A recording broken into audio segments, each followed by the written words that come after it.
Hi, good morning, everybody.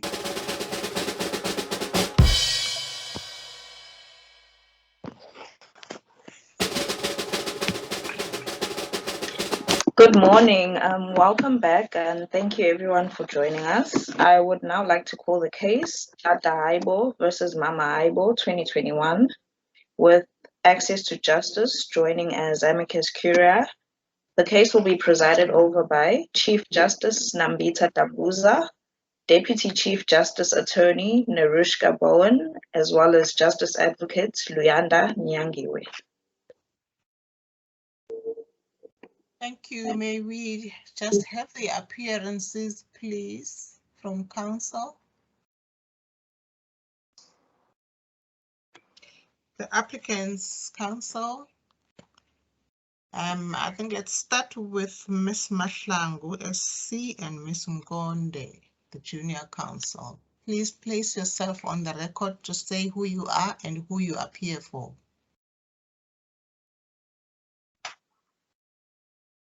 Greetings, my justices.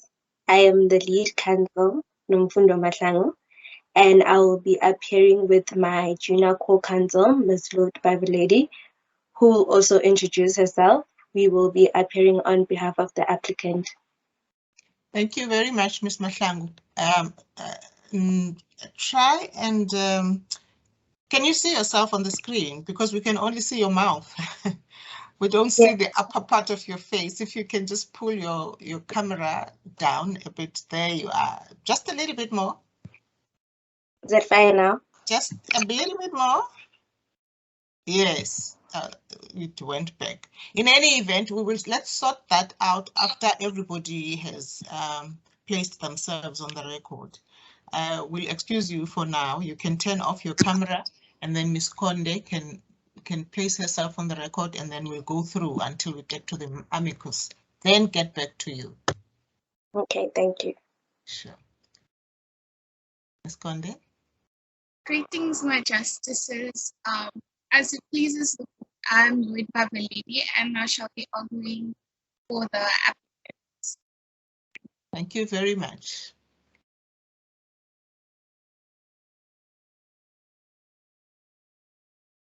And the next one for the respondent.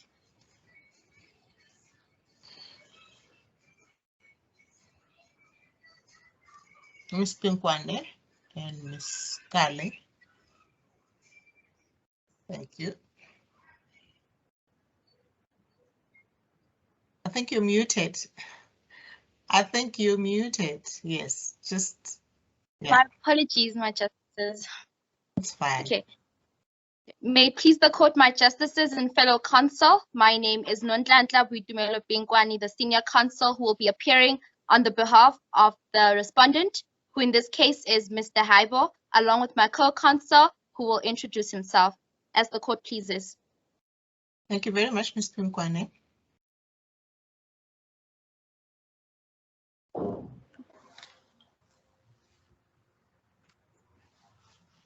Good morning, my justices. My name is Tsidi Shokali, and I confirm my appearance We can't as junior counsel. Or is it only me? I think no, my I also can't see her. now. Oh, there you are. Yes, my name is Tsidi Shokali, and I confirm my appearance on behalf of the respondent alongside my senior counsel, Ms. Nonhlanhla Pinkwane. Thank you, Mr. Kale. Thank you.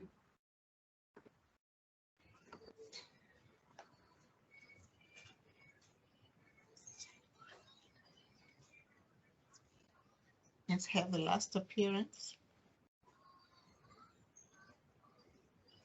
Greetings, my justices. As it pleases the court, I am Shailene Audience, counsel for the amicus curiae, Access to Justice South Africa, and I will be representing them. Thank you. If only we can also see you as well. Just turn off on your video feed.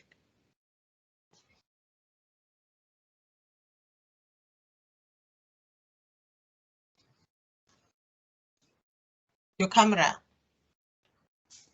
I've turned it on now, my justice. Oh, is it only me who can't see you? Can you see Justice Nyangiwe? Yes, I can see her now, Judge. Oh, Justice, then it's me. Dambuza. There must be. I'll have to check which router I'm linked onto. All right, then we'll excuse you. You can sit down. You can turn yourself off. Thank And you. then we'll go back to Miss Mahlangu. Thanks.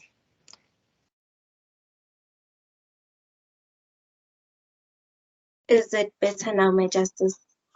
No, you've gone back to showing us only the lower half of your face. Yeah, just turn. Are you using a laptop? No, I'm not. What are you using? I'm using a mobile phone. A mobile phone. It's just that we can see you, but it's just that it's awkward when we can't see all of your face. It's a bit distracting. So if you could put your phone on something like a book, because I think it needs to be a little bit higher so that your face can, or is it lower? What is it on now? Is it straight on your desk or your table? Oh, you're muted now. Is it higher like this? Is it better like this? Just a little bit better. I think let us just start. We can see you up to the half of your forehead, and just a little bit. Okay, I think we can live with this now. Okay. At least you are at the center, but it keeps going up. Now you've disappeared. Is it better now? If you can keep yourself like that, that would do. Okay, no problem. Okay. You're right. You are okay. Because you are at the center. Thank you, my justice. All right. You can now commence with your argument, then, Ms. Mahlangu. Let's hear you.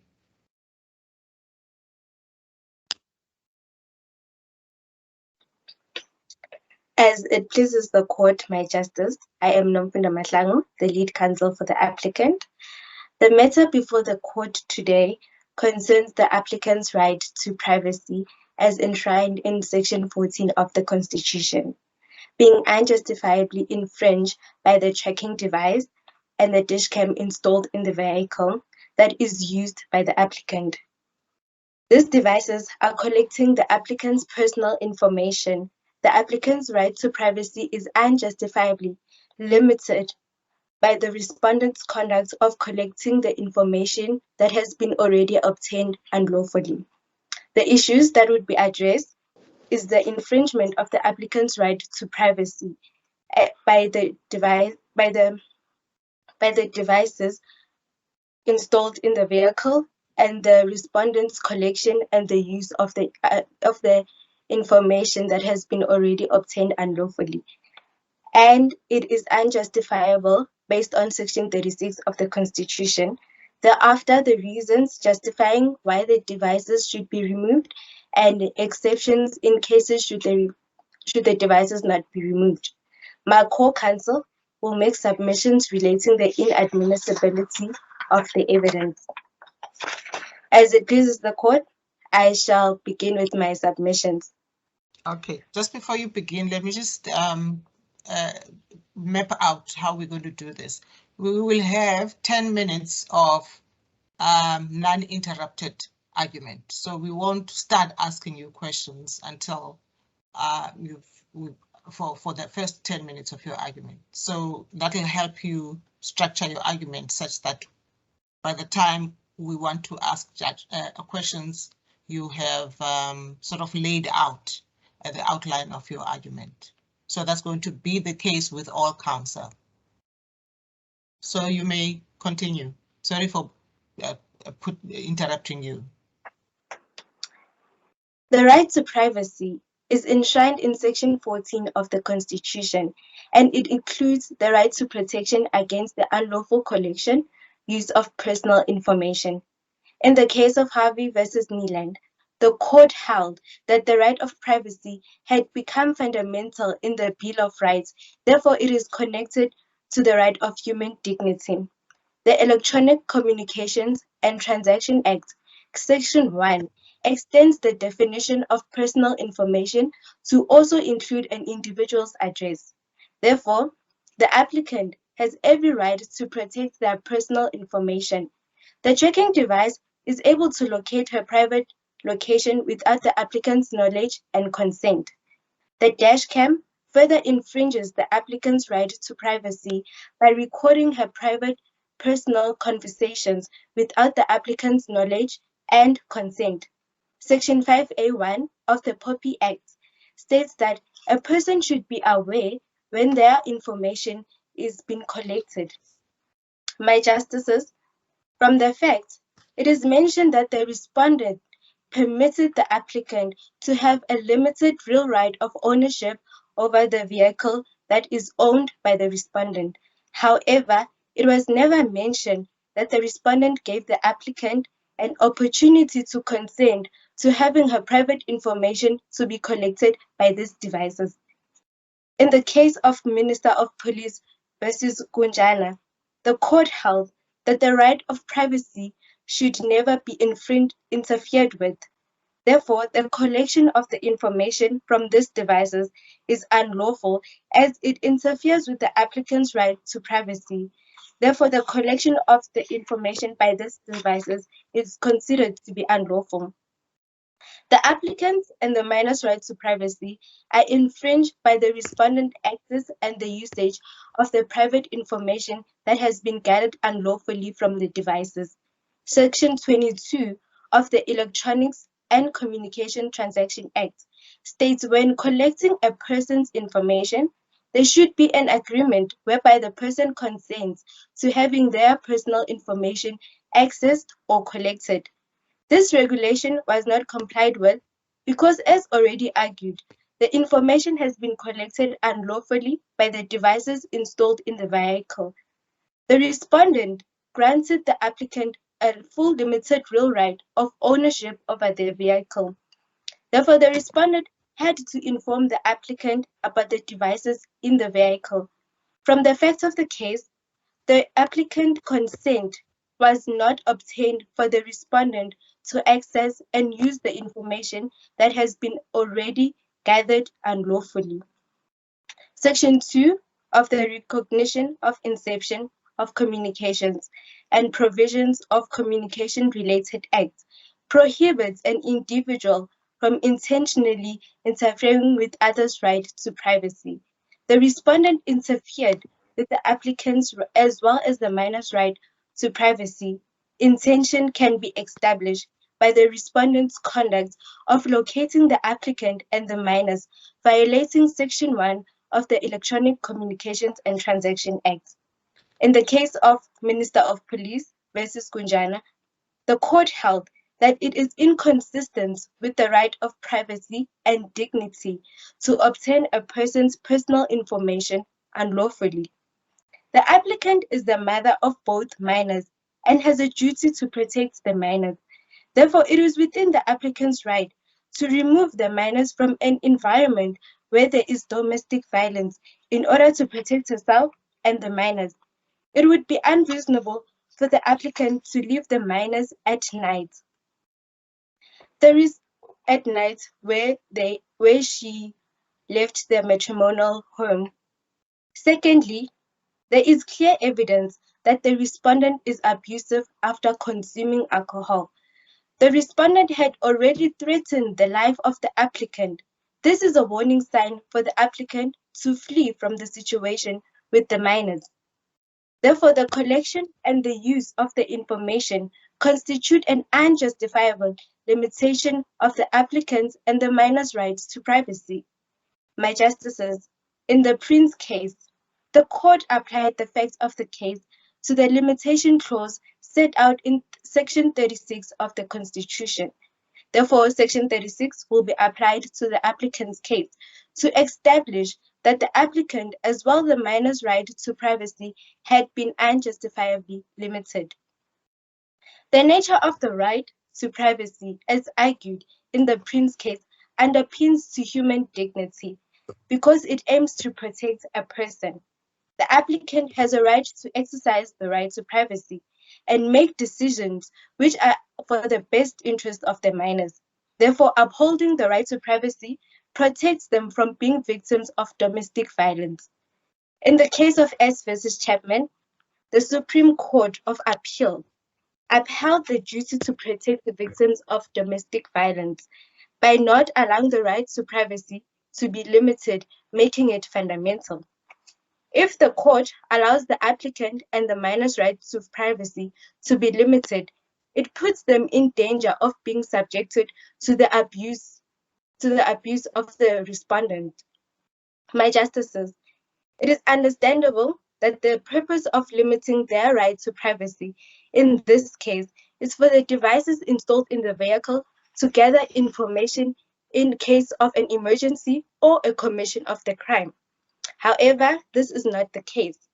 My justices, the respondent had used the information which is already collected unlawfully for his own personal agenda other than the mentioned reasons. Section 51 of the Electronic Communications and Transaction Act strictly prohibits the collection and the use of personal information of another person without their consent. The respondent did not gain the consent of the applicant to have the applicant's location tracked and private conversations recorded. Okay, Ms. Tangu, your 10 minutes grace period has ended now. So we, myself and my colleagues, any one of us will begin to sort of probe your arguments with you, okay? But continue. As already argued, the applicant had given the respondent had already given the applicant a limited real right of ownership.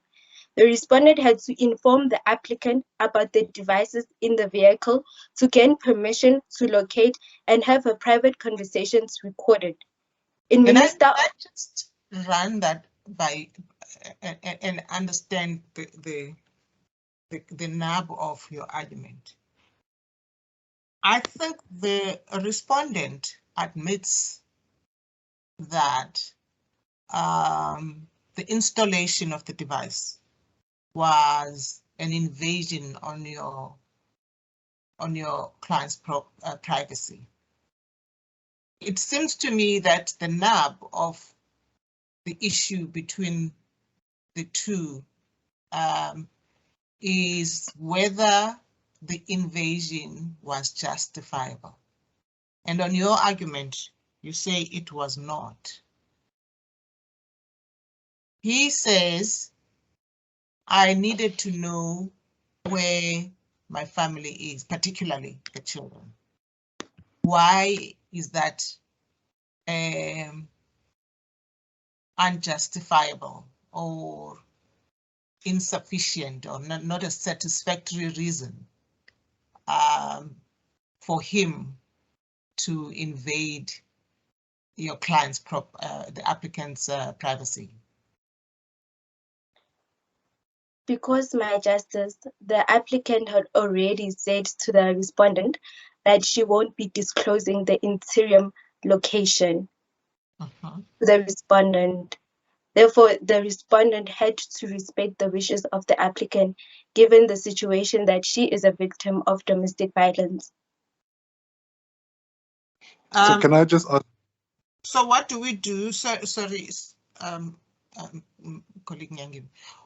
What do we do then with the accusations and counter accusations? Because both of them say this one is abusive and the other one is abusive. My justice, the respondent had already admitted of verbally threatening the life of the applicant, and that is evidence enough for the applicant to have justifiable reasons of removing the minors as well as herself and going into a private interim location where she feels safe. So your argument is that it was justifiable then for him to, over and above the tracking device, put the dash cam as well. It was not justifiable.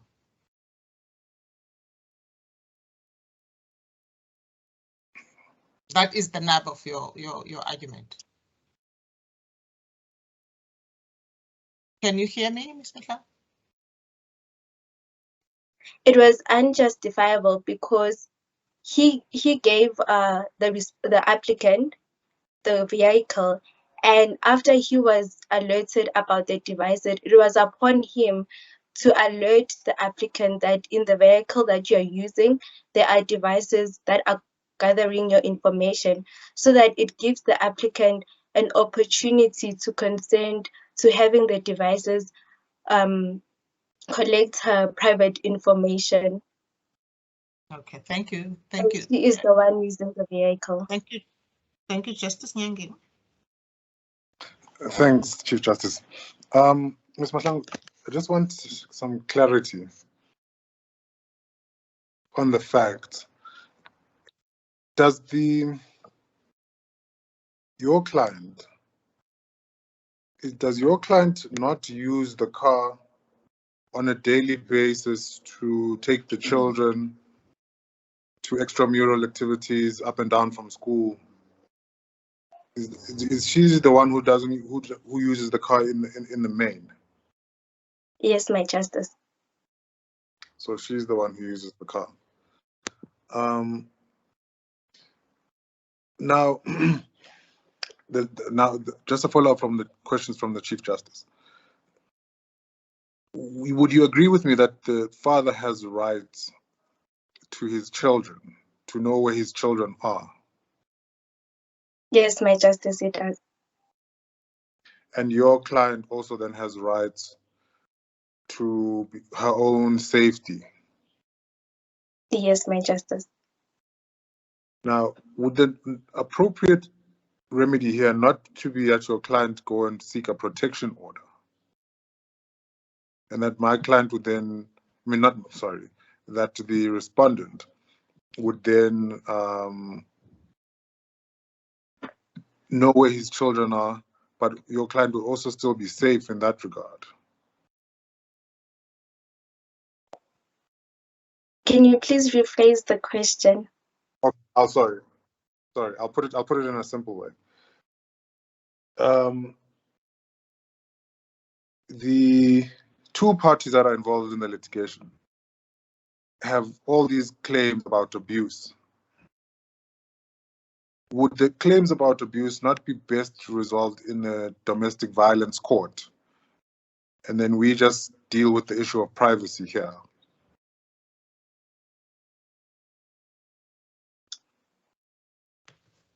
My Justice, the other allegation can be regulated in a different court, like a family court, since the main dispute for the respondent wanting to have the location is to know the access of the children. Therefore, it was upon the respondent to have gone and seek legal expert advice so that he could have access to the children and the appropriate measures of having to know their location. Sorry, I'm trying to narrow it down to what the Chief Justice was trying to ask you. That the real issue here is your client not being aware of the two recording devices. Yes, my Justice. Is that's maybe if you can just focus your argument on that,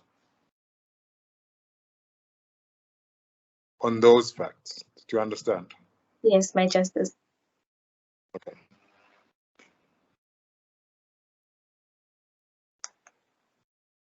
Yeah, and then just to link up on that so that you're able to continue with your argument. I think where we will end up in trying to probe this with you is this. Why does Mrs. Haibo want both the dash cam and the tracking device to be removed? Would the removal of the dash cam only not be sufficient remedy for her? It would be my justice, because then she will feel more safe, because the respondent will no longer have means to locate where she is. Well, the tracking device would still be there. He can still get the information about the whereabouts of the car from the tracking device. Even if the dash cam is not there. My understanding of the dash cam is that it's something that sits on the dash and then it records what goes on in the car and perhaps in the front of the car, and also takes pictures or pictorial recordings. So now, what we're trying to probe with you is that if one can say, we understand why she doesn't want to be filmed whilst in the car. We understand why she doesn't want to be recorded. But we don't understand why she also wants the tracking device now that only shows the whereabouts of the car to remain in the car. It might even be for her own safety and protection of the children. My justice, for the applicant to seek the removal of the tracking device is because the respondent has the application that is able to transmit the data to him, where he is able to locate her.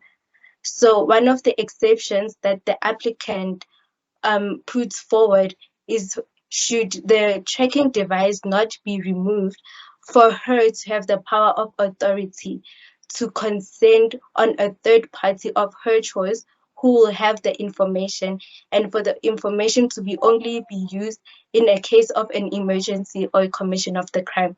That's when the tracking device information that is collected can be used. Okay. All right, you may continue, Ms. Mahlangu. In the Police versus Kunjana, the case established from Section 36D of the Constitution that there has to be a rational purpose for the limitation and the purpose aimed to be achieved. My justices, there is no rational purpose for the limitation of the applicant and minor's right to privacy. This information was not collected for an emergency or a commission of a crime. Instead, it was information that was accessed and used by the respondent to gain the location of the applicant. The court felt ahead that where there are measures. Sorry, Ms. Mahlangu, I just want to test that last submission. If Mr. Haibo wants to know, is your proposition that Mr. Haibo is not entitled to know where his children are? Because it's the applicant together with the minor children.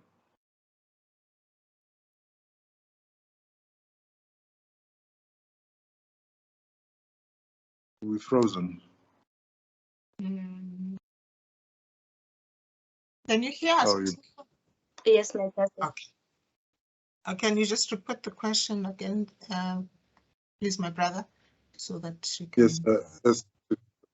Ms. Mahlangu, I was saying, is your proposition that Mr. Haibo should not know where his children are? For the interim, yes, my justice. Okay.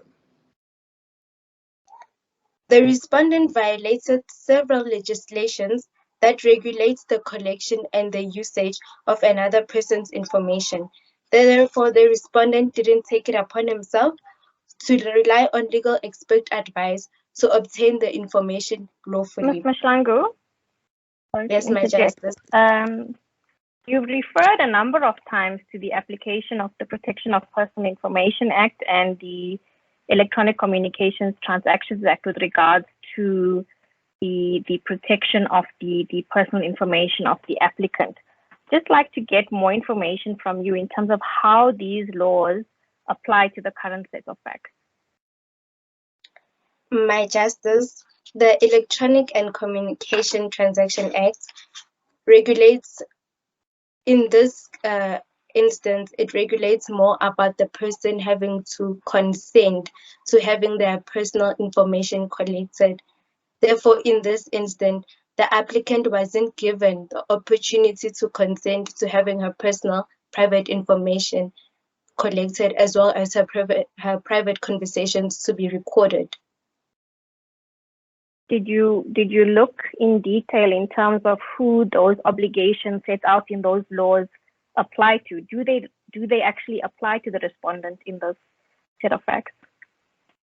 Is he under obligation to comply with those laws? Yes, my Justice, because the respondent, as the owner of the vehicle, he did receive information that in the car there are certain devices that are collecting information. And since he has given the applicant the right to use the vehicle, and he also said that he won't be retrieving the vehicle back after he had like the first application, that means it was upon him to have alerted the applicant about the devices that are installed in the vehicle. Okay, thank you. Having applied the facts to Section 36 of the Constitution, inference can be drawn that the right to privacy has been unjustifiably limited. Based on Section... Let me understand your argument. That's based on Section 36 of the Constitution. And let's just read it so that you can develop your argument. You can explain your argument clearly based on what the section itself says. It reads like this. In terms of Section 36(1), I'm just paraphrasing. The general requirements for limitation of any right is that it may be limited only in terms of law of general application, right? And then to the extent that the limitation is reasonable and justifiable in an open and democratic society based on human dignity, equality, and freedom. So that the limitation itself must be done by an act or law of general application. In other words, it seems to me when I read this, it is, you don't go directly to the facts to justify the limitation. I didn't understand whether your argument is like that. You understand what I'm trying to say? Can you please rephrase, my Justice? The respondent is saying, I am entitled to know where my children are, and I've put these devices to protect them. So that is the basis on which he says, I'm entitled to limitation of my wife's right to privacy, right? Now, the limitation on which he relies is based on Section 36 of the Constitution. Now, this is how I understand his argument to be, that my facts justify limitation of her right to privacy. Now, I want to understand your understanding of the limitation of Section 36, to put it simply. Is he correct when he says, I can put forward the facts as they are to say, I'm entitled to limitation of the right of privacy? Are you agreeing with that approach to the limitation of Mrs. Haibo's privacy? My Justice, I agree with the respondent having to rely on the fact that the devices are there to, even though it's limiting the applicant's right to privacy, it was for the protection of the children. in order to have information should there be an emergency or a commission of the crime. However, as he's the one that gave the applicant the permission to use the vehicle, his infringement is unjustifiable because he was supposed to let the applicant know, since the applicant is the one that is in possession of the vehicle and using it on a daily basis, that in the car, these are the devices that are installed and they would be gathering this type of information, so that the applicant is given the opportunity to consent to having her right of privacy to be limited and not interfered with. Okay. What do you have the Constitution with you, Diane? No, my justice, not if for your that. junior has it. Oh, all right. Just tell me, what is your understanding of the limitation that is in Section 36 of the Constitution? Have you given thought to that? If not, just that's fine. I just want to know if you have, and what your understanding is of that right. My understanding is that a right can be limited if the reasons are justifiable and are for a broader purpose that has an aim to be achieved. Okay. So in this instance, the aim of having the rights of privacy to be limited is for information to be gathered in an emergency and a commission of the crime. And in this instance, the respondent has not used that information for such a purpose. Instead, he has used it for his own purpose of wanting to know their location, and it's not an emergency or a commission of a crime. Thank you. Right, you may continue then. Section 5D of the POPI Act allows the applicant to seek the removal of the devices installed in the vehicle, as it locates the applicant's location and records the applicant's private conversation. It also puts the minor's lives in danger of being located by the abusive respondent. My justices, should the devices be not removed, Section 5 of the Recognition of Inception of Communications and Provisions of Communication-Related Act gives the applicant the platform to choose a third party that will have permission to collect and access the personal information for the purpose of an emergency or a commission of the crime. My justices, my co-counsel, Ms. Lloyd Bavoledi, will make her submissions on behalf of the applicant. Just before you go, Ms. Mahlangu, can you just address us on the facts that come out of the record that your client has been abusive towards the children? And then if you can link that with the children's rights to Section 28 of the Constitution, what then the must do in those circumstances? In such a circumstance, my justice, there should be protocol that has to be followed for the respondent to approach the appropriate court, whereby an investigation will be done on the applicant. Okay, thank you. Thank you then, Ms. Mahlangu. Thank you, my justices.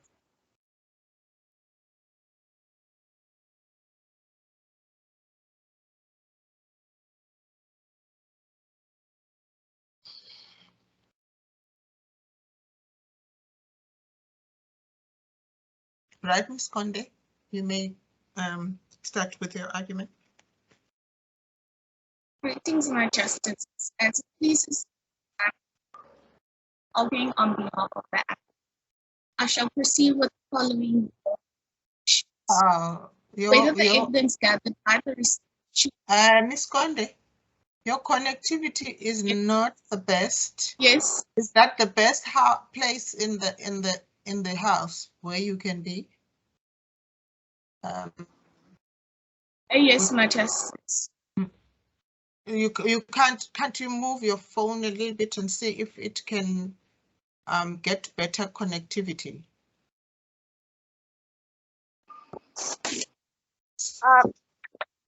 Is this better, my justice? It's better, but I can't see you. No, I can't see her either. Is your camera not off? Didn't you turn it off by mistake, perhaps? There. Yeah, we see you now. All right, let's try again. Greeting, my justices. As it pleases the court, I'm Nambitha, and I shall be arguing on behalf. I shall do with the following. No, it's not working. It's not working. Is it possible for you to move to another spot? It would be tough to do that, justice. It would be tough to do that, justice, because this is the only that I can we do? Aisha, what Maybe do you advise me to? Justice, I'm thinking that the best way is to switch off the video, because we. Okay, let's try that then. Okay. Am I audible? It seems to be better, Ms. Conde. Just go ahead. I shall start from the beginning. Greetings, my justices. As it pleases the court, I'm Nambitha, and I will be arguing on behalf of the applicant. I shall proceed with the following legal issue. Whether the evidence gathered by the respondent should be admissible as evidence in a civil or criminal proceedings. And just hold on. I heard you saying you're not Miss Conde. Baveledi. It's a whole issue with Home Affairs. They messed up my name. So my surname. Oh, all right. But you are the junior counsel for the applicant. Yes, I am. I don't want to attribute to give your submissions to someone else. to the wrong litigant.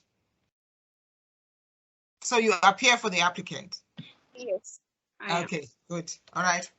I won't disturb you now for the next 10 minutes. Okay. I shall start from the beginning. Greeting, my justices. As it pleases the court, I'm Nambitha, and I'm arguing on behalf of the applicant. I shall proceed with the following legal issue. Whether the evidence gathered by the respondent should be admissible as evidence either in a civil or criminal proceeding, and does the fact that the applicant put forward no evidence demonstrating the respondent is violent towards her or the children change any of the circumstances. In my oral submission, I shall also mention the legal remedies the applicant seeks. It is evident from the argument provided by my co-counsel, the respondent infringed on the applicant's right to privacy and dignity by unconstitutionally obtaining the dashcam footage without her knowledge or consent. The right to privacy in our constitution has been regarded as an extension of every person's right to dignity. In the case of Gumede versus the state, the Supreme Court of Appeal held that the evidence on which the state relied on should be ruled inadmissible as it was obtained through the violation of the constitutional right to privacy and right against self-incrimination.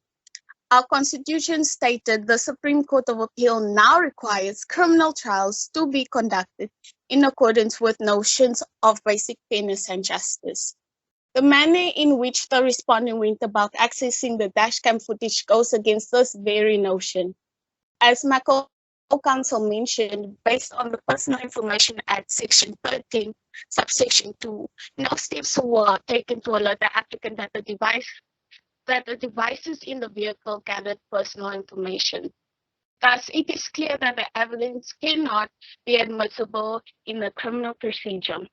Section 35, subsection 5 of the Constitution states, evidence obtained in a manner that violates any right in the Bill of Rights must be excluded if the admission of that evidence would render the trial unfair or otherwise detrimental to the administration of justice. By now, it is evident the evidence in question were obtained in a manner that violated the constitutional rights of the applicant. The admission of the dashcam footage is detrimental to the administration of justice, as the correct procedures were not complied with when the respondent obtained the information. Just like in the case of S versus Hannah, the court found that there are lawful means to obtain evidence. All that had to be done was for the police to investigate the case themselves and do so lawfully. Whether they would have found the evidence in due course is another matter. This fact weighs against admissibility of the evidence. The court found that the admission of such evidence is detrimental to the administration of justice, and there is a duty to exclude any evidence obtained in a manner that violates any rights in the Bill of Rights. That means the respondent cannot submit any of the dashcam footage or evidence in a civil procedure or any litigation against the applicant. Whether or not the applicant put forward any evidence or not does not change the fact of the circumstances which occurred. In the plea filed by the respondent in response to the applicant's claim, he himself confirmed that he would occasionally lose his temper, shout, and he had threatened to take the applicant's life. This in itself is enough evidence to demonstrate the respondent's abusive behavior towards the applicant and the children. The content of the evidence in the recordings deals with a moral issue, and we are here because the respondent went as far as disregarding the Constitution and the law by tracking the applicant's whereabouts without her knowledge or consent long after she left the matrimonial home. Section 5, subsection 1 of the Regulation of Interpretation Act states that any person may intercept any communication if one of the parties to the communication has given prior written consent to such interception.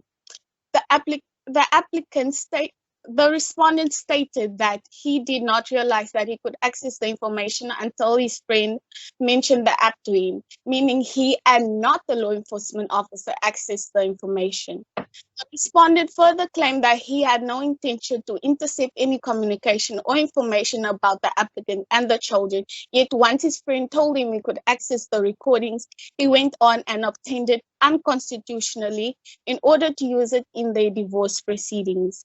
It is clear that the respondent's intention was to intercept information in order to use it as evidence in the divorce proceeding, hiding behind the argument it is in the best interest of the children.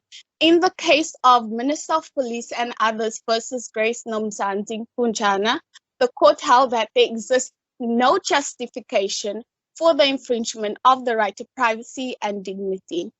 Our applicant seeks the following remedies: the removal of the devices should the court find the right to privacy justifiable based on Section 36 as discussed by my co-counsel. In such a case, the applicant seeks to have the power of authority to choose who will be the third party that will have access to the data and on what circumstances shall the data be used, given her consent. Okay, then Ms. Bapeleti, can I just ask you something? Justice. The judgments that you rely on relate to admissibility of evidence in criminal proceedings or evidence obtained by interception by the Minister of Police. I think that was the case in Kunjana. Have the courts interpreted this violation of privacy and admissibility of evidence obtained thereby in pure civil cases such as this one? Have they interpreted it, and how has this been applied by the courts? There are many legal. My apologies. There are many legal writings stating this case and quoting the section 35, subsection 5 of the Constitution, when it comes to admissibility of evidence. And this case proves that that evidence obtained unconstitutionally cannot be used in any civil proceedings or any litigation against the accused. As I understand you, is that you're saying that the limitation has been applied generously. Yes.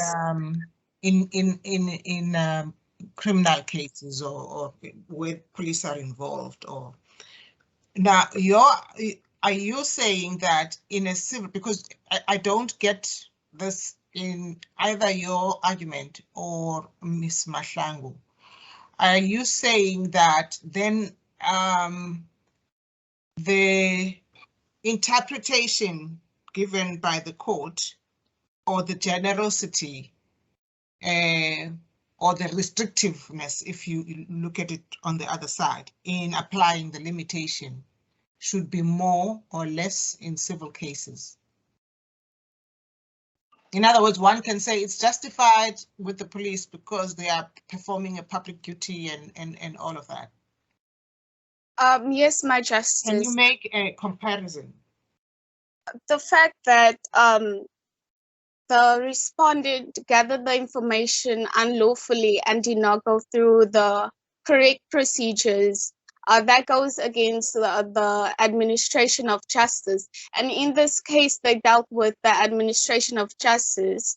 The issue is he overstepped his bound, and it was the police's duty to gather this information, and the respondent went on and accessed the information without taking the correct procedures. I hope that answers the question, my Justice. Sure. What are you submitting would have been the proper way to go? Say, for example, there was some reason to put these devices in the car.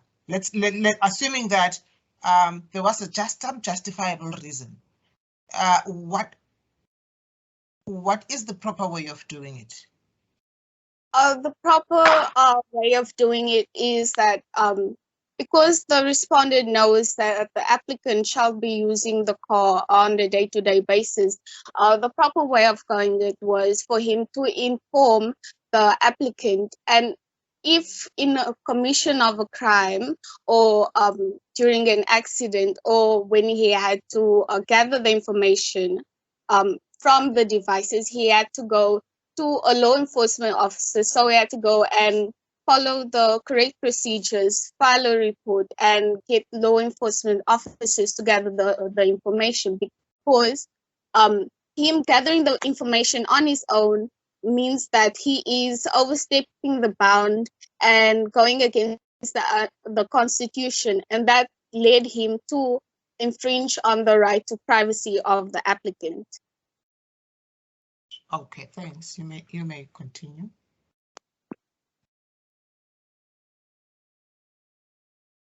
The applicant seeks the respondent to pay the legal cost of the application, including the cost of the two co-counsel representing her. Thank you. All right, that's your argument. Let me just find out from my colleagues if there's any questions. One question from me. Thank you. Ms. Bavaledi, the one question from my side is, parents often take measures to protect their children.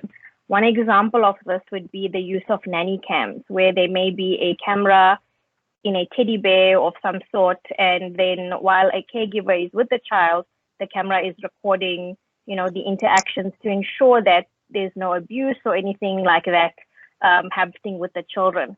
Could we relate what's happening now with the dash cam recording of the minor children in the vehicle with a scenario like a nanny cam, because the father has now witnessed some kind of abuse with the children and wants to ensure that this does not perpetuate into the future. So if we say these two situations are similar, are they both infringing some kind of right to privacy, or is the one okay and the one not okay? I'd like to understand how you can compare the two scenarios.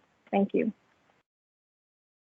When it comes to the two scenarios, it is not the same when you look at the fact of the case. The fact is that the respondent is abusive and he wanted to gain control of the applicant.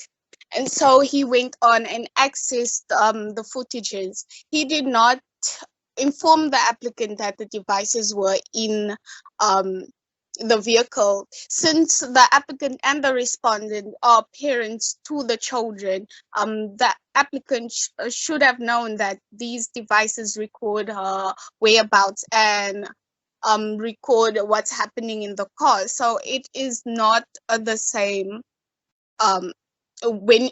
once you compare the one with the other. And the issue was the respondent stated that it's for those devices is there if there's a crime or if there is an accident. So the issue is saying that the devices is there when to report on a crime means that it means that I'm sorry, let me rephrase that. It means that he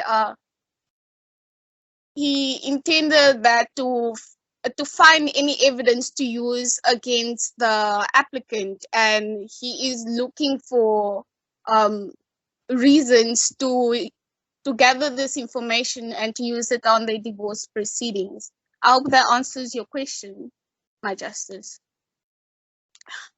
Can I just follow up on that, Ms. Bafileli? I thought that the respondent is saying, I didn't know that these devices were in the car. Yes. Are you saying that what he says there is not true? And what would we base that on? I think the factual scenario or the facts that you were given say that. He says, when I gave him the car, I was not aware that there's a dash cam. I was not aware of this. But now that I've received some information gathered through these devices, I'm entitled to use it. So if we are to find that, oh, let me start here. Can we just say that's not true, you knew? Or we've got to base that on something? If we say what he is saying is improbable, and if so, where in the evidence or anywhere in the papers can we find the basis for saying that he intentionally put these devices there in order to obtain this information? The facts of the case is that the respondent stated that having these devices means that he would get lower rates on insurance. So this means that the respondents knew the devices were there. He just had to access the recordings to track the whereabouts of the applicant. So he knew the devices there, what the devices do, and he went on and access this information after his friend mentioned to him he can access this information. So he was looking for evidence to take the applicant to court based on their divorce proceedings. I hope that answers your question, my justice. Yes, it does. It does. Thanks, Ms. Bafileli. Ms. Bafileli, just two questions from me, and one is a follow-up on the debate you've been having with my colleagues. The two parties in this matter, Mr. and Mrs. Haibo, were married or still are married. Where does it, anywhere in the record, show that Mrs. Haibo was not aware that there were these devices, that her car was not installed, there was no tracker on it? Is that apparent anywhere in the record? The fact of the case. I'm sorry, you weren't audible, My Justice. All right, I'll try and repeat it. Does the record show explicitly that Mrs. Haibo was not aware of a camcorder and a tracker being in the car since these parties were married? Was it anyway where the Haibo, where it says never informed Mrs. Haibo of these two devices? Is the record clear in that regard, or have I missed it? And the fact of the case is that Mrs. Haibo, the applicant, left the matrimonial home and took the children with her, and she sent a message to the respondent stating that she's leaving and he should not go looking for her. If the applicant had knowledge that there was a tracking device in the car, she obviously wouldn't have taken the car, meaning that she did not want to be found. She would, if she had knowledge, she would not take the car because it recorded everything that happened in the car and it tracked her location. And that's how the respondent found out where she was with the children. I hope that answers your question. So you said it's another question. So you're saying we must then infer that she wasn't aware. Okay, and then you must then deal with the facts that Mr. Haibo also was subsequently to the divorce proceedings being instituted by his friend that the camcorder and the tracker will where Mrs. Haibo, the children are. Is that correct on the facts as well? Could you please rephrase that, My Justice? You were cut off. I'm saying, do the facts of the record state that Mr. Haibo only learned about the camcorder and the tracker through a friend?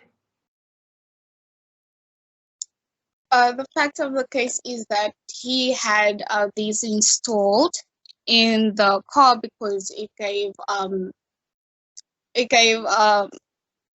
the insurance company gave benefits for cars that were installed with the dash cam footage and the tracking devices. He knew this once he bought the car, but then he did not know how to access the recordings of the dash cam footage until a friend mentioned it to him. All right.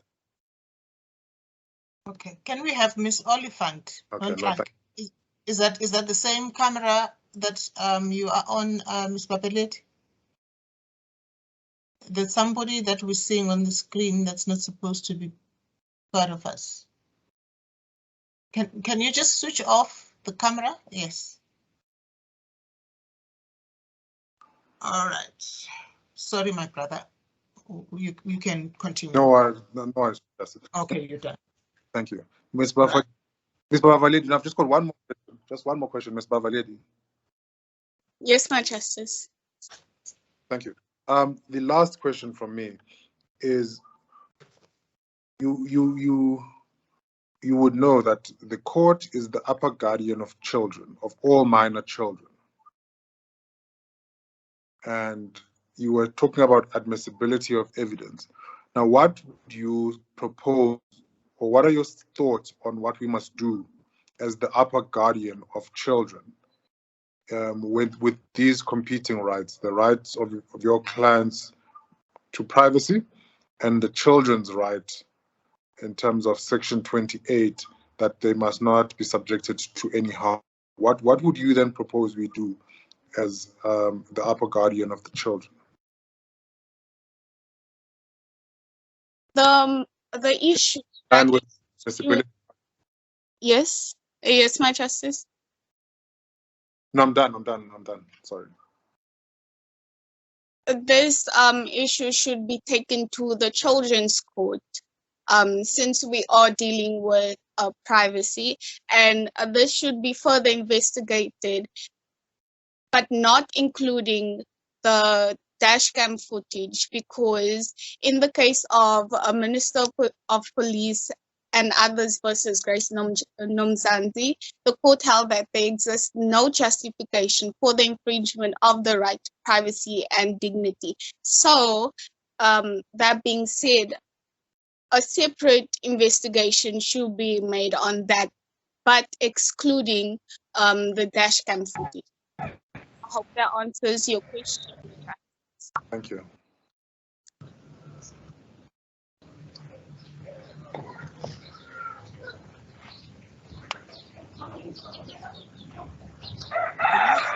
Other submissions, Ms. Affiliate.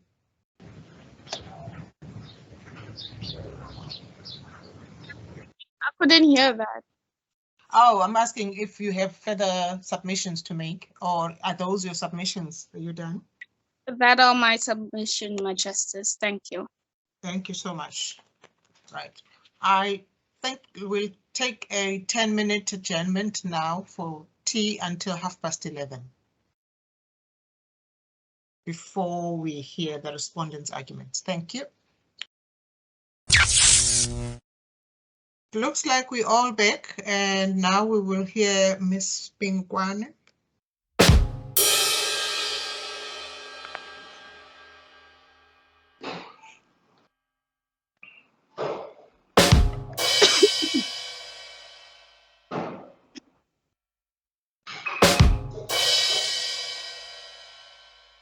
As it pleases the court, my justices, counsel and I will start off by humbly submitting that the applicant's application be dismissed without cost, and on the basis that the right to privacy was justifiably infringed upon, and lastly that the court should grant an order in the respondent's favor based on the 4 issues that I shall be dealing with. The first issue is that the collection of information by the tracking device and dashcam constitutes a justifiable infringement to the privacy rights of the applicant. The second issue being that the access to and use of the information by the respondent is justifiable and does not amount to an unlawful infringement as stated by the applicant. The third issue being that the collection along with the devices, along with the access and usage of the information acquired by the devices is justifiably limited in terms of Section 36. And the last issue being that the court must appoint a neutral or impartial third party who will have access to the information recorded by the devices for use in case of an emergency or commission of a crime. As it pleases the court, my justices, I shall now proceed to deal with the issues at hand as my argument. My learned colleague makes a lot of reference, or touches rather, on the right to privacy, its importance, what constitutes the right to privacy, what constitutes an infringement to the right to privacy, and further concludes that our client, being the respondent, has unjustifiably infringed her rights to the applicant's rights to privacy.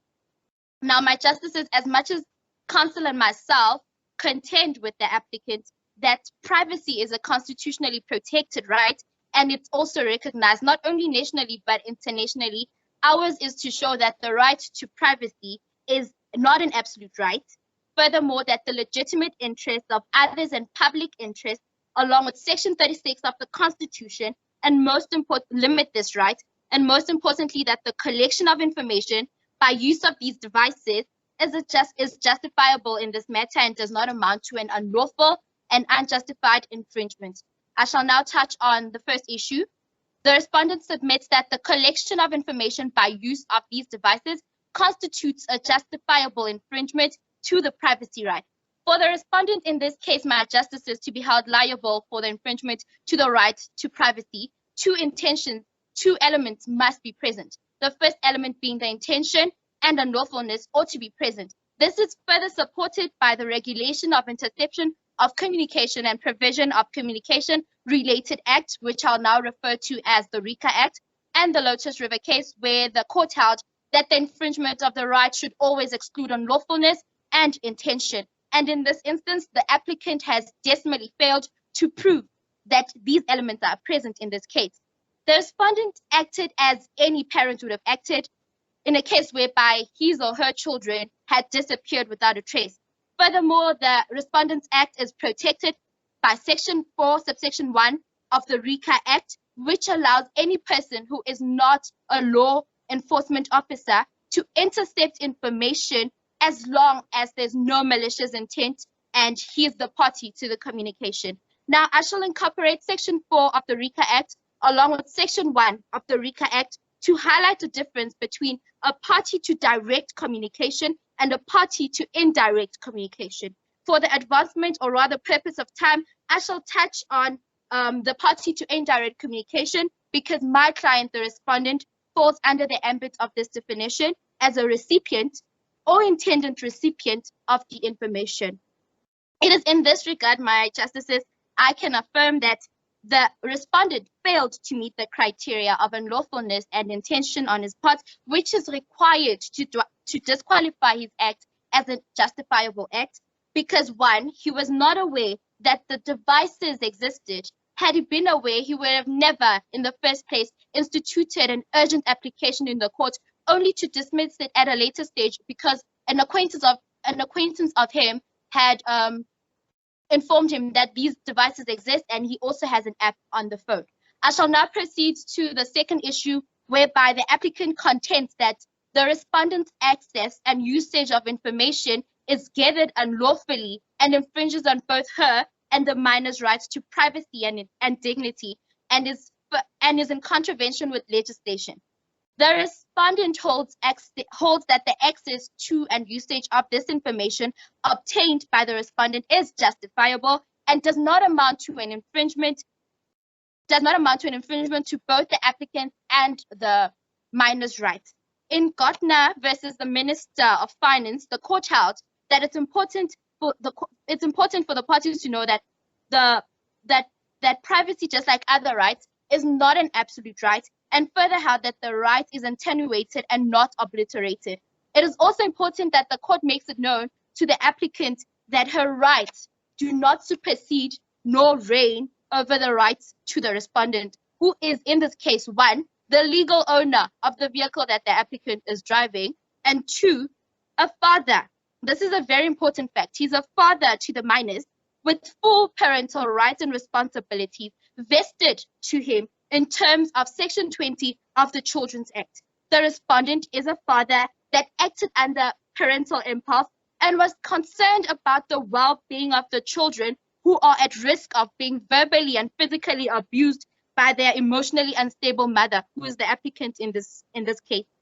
In accordance to Section 4, subsection 1 of the RICA Act, the respondent is regarded as a party to indirect communication, and this consents him to intercepting any information since he was the intended recipient of the information that was recorded by the dashcam and the tracker.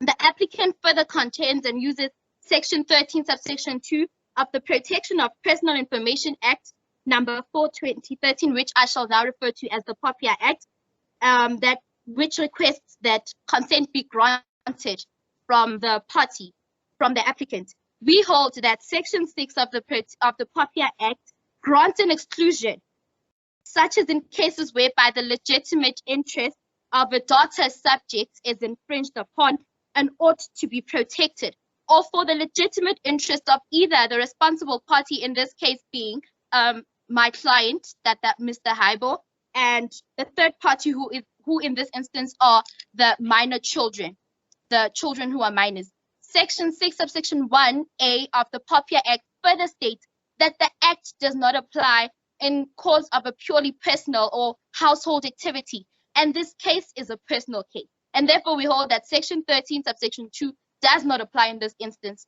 The applicant further holds that the respondent had maliciously and intentionally collected information, did not alert her, and thus the infringement is unlawfully and unjustifiable. I firmly disagree with this statement, because had malicious intent been present, I shall repeat, the respondent would have not filed for an urgent application only to dismiss it at a later stage, or make an offer, try and be reasonable to make an offer to uninstall the app on his phone to ensure that the applicant is comfortable which actually puts him at a disadvantage because this hinders him from knowing the whereabouts of his children. We urge that the court looks at this case impartially and not with blinded eyes, which will favor the applicant's version of events mainly because of agenda and allegations of unproven abuse in this instance. But rather, the court should... Just finish up that argument. But rather, the court should act in the best interests of the minor who cannot represent themselves in this instance and the legitimate interest of my client being the respondent. Therefore, we contend that the Respondent's Act is justifiable and it lawfully infringes the right to the applicant. My justices, I shall now proceed. Just before you continue, your protection period is up now. Now we will go to probe your arguments with you. It seems to me that the respondent is not aware that the law has provided ways of doing these things, and that specifically the court guards jealously. You would have heard Justice Nyangiwe bringing up Section 28 of the Constitution with your colleague. Now, I do not understand the respondent to be saying that I have tried all other alternatives to prevent this feared harm to my children. In other words, I haven't gone to court and say, please order social workers and the family advocate to investigate the circumstances under which this lady is keeping my children. And I think my sister Bowan referred to them attending school. So it is not as if there are no way, there's no means of locating them.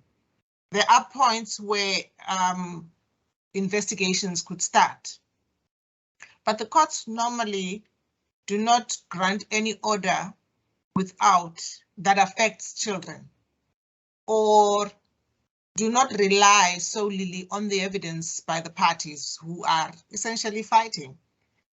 They would require the evidence of a family advocate as to whether there are circumstances that threaten the livelihood of those children.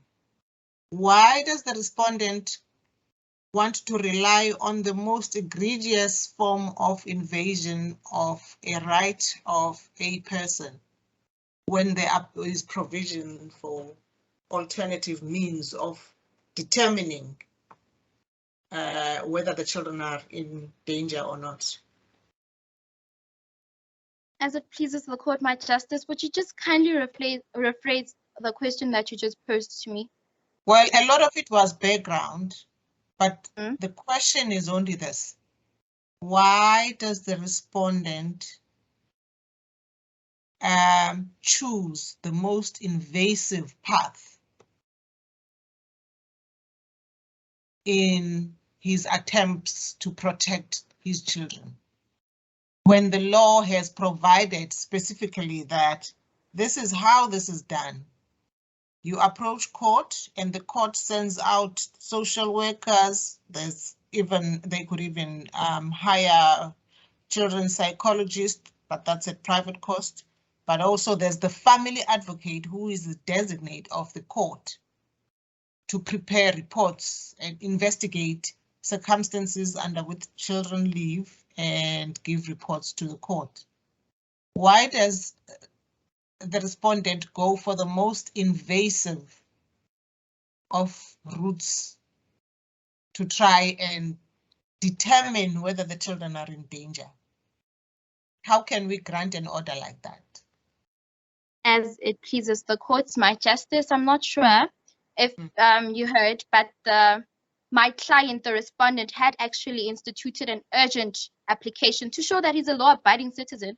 He understood that he had to go the legal route before he obviously chose the route of justifiably infringing on the right to privacy of the applicant.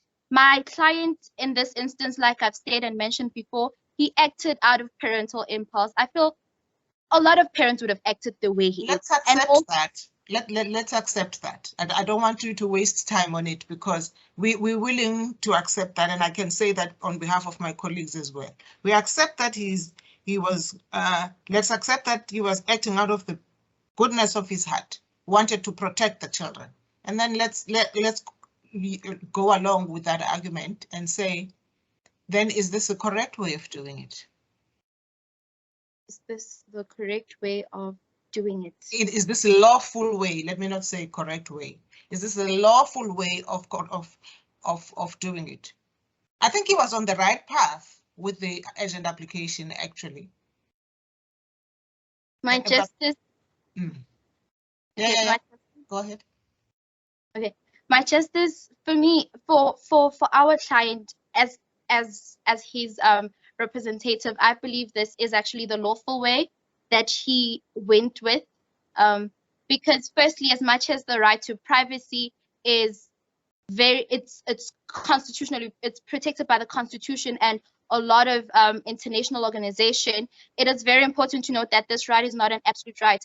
And my client in this instance justifiably infringed on the applicant's right to privacy. Justifiably infringed on the applicant's right to privacy. Okay.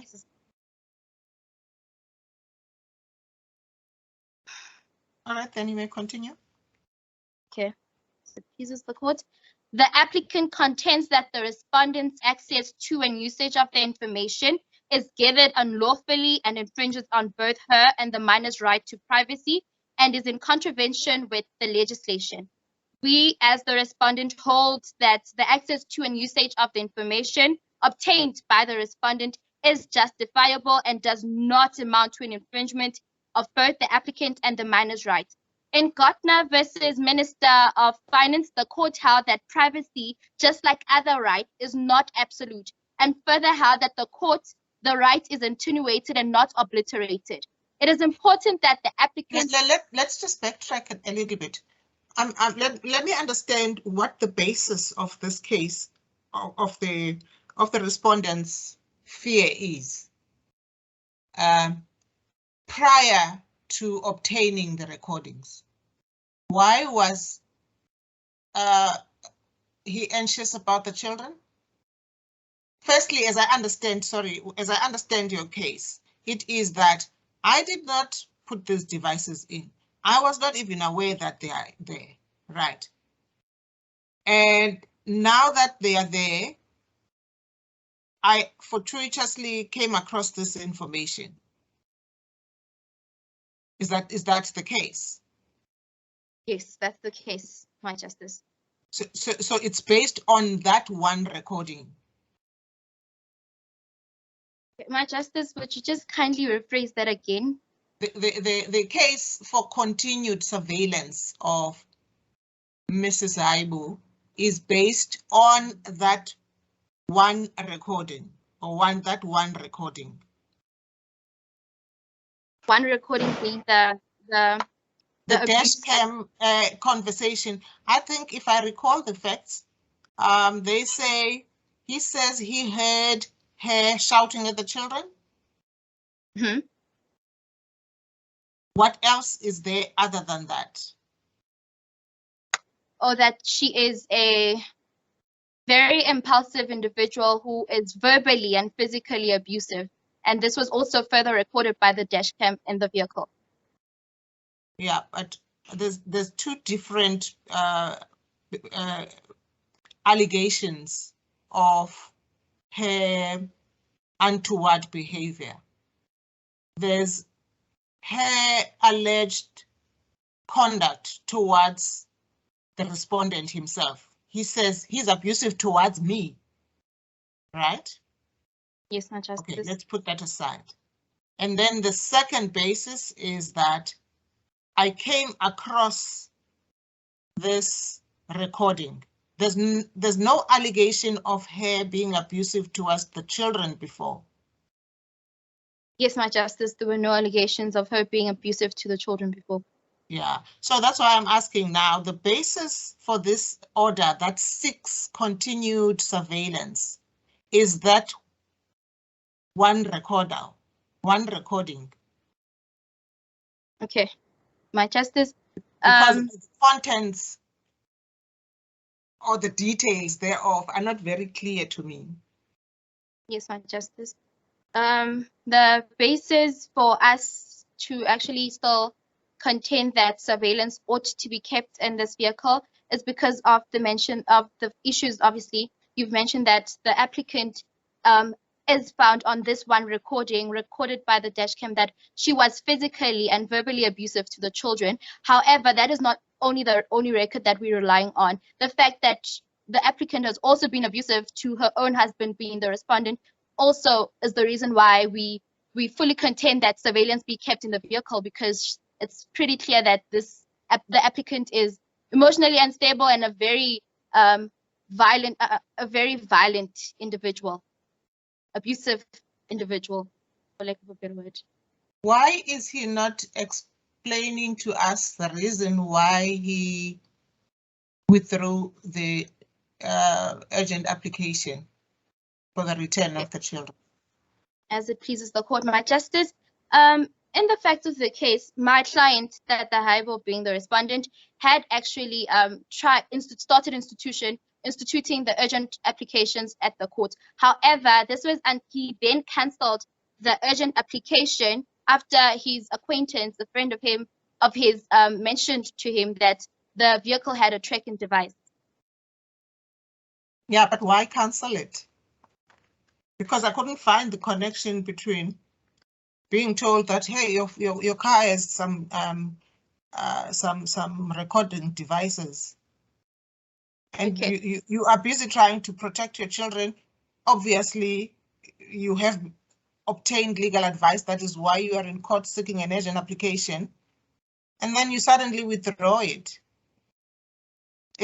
Are we to conclude or to infer from that then he said, okay, let me see what I can use, if there's anything I can use in those recording devices? And that is really why we are here today. That he decided to look for something that he can use rather than presenting the court evidence by way of civil proceedings that would have included neutral people to give evidence, such as the family advocate. As it pleases the court, my Justice, unfortunately, the facts do not touch on as to why he cancelled it. But as his counsel, I will then, from the facts of the case, I will then contend that he cancelled the urgent applications because he was then comfortable when he found out by use of a tracking device that when he knew the whereabouts of his children in this instance by use of a tracking device, which was mentioned to him by his acquaintance. Okay. Yes, you may continue. As it pleases the court, it is then important that the applicant is made aware that her rights do not supersede nor reign over the rights to the respondent, who is A, the legal owner of the vehicle, and 2, the most important fact that he's the father of these minors with full parental rights and responsibilities vested to him under Section 20 of the Children's Act. The respondent is a father that acted under parental impulse and was concerned about the well-being of the children who are at risk of being verbally and physically abused by the emotionally unstable mother. In accordance to Section 4, subsection 1 of the RITA Act, the respondent is regarded as a party to, as it pleases the court.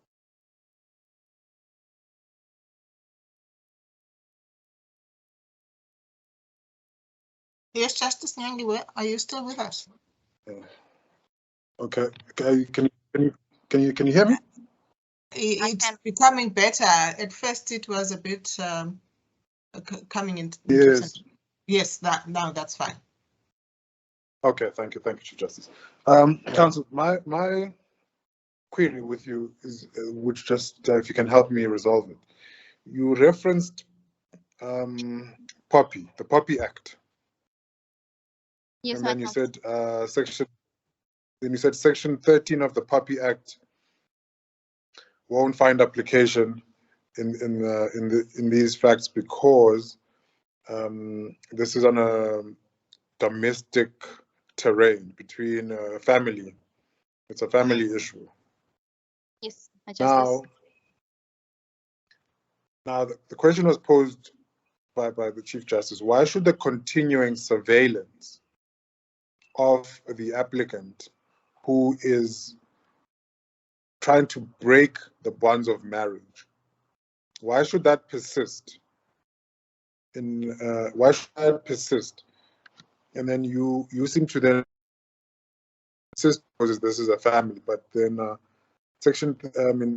facts are that we're in the middle of a divorce. She's moved out of the family home. She's gone to her mother's house. And would you still contend that on the extension that when she moves out of the home,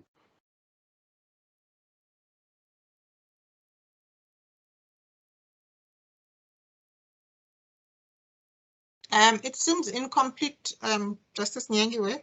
Would she still contend that when she moves out of the family home? Sorry. We just keep losing you, I think. Yes, hello? Yeah, I've just switched off my, I'm just going to use the dot. No, I see, I understand why you've switched off your video camera. Okay. Sure. Are you with me now? Yes, we are. Yes. Okay, thank you. I was saying, if the facts are that she is now left and moved to the family home, to her mother's home, can you still say that section 13 of POPI doesn't find application?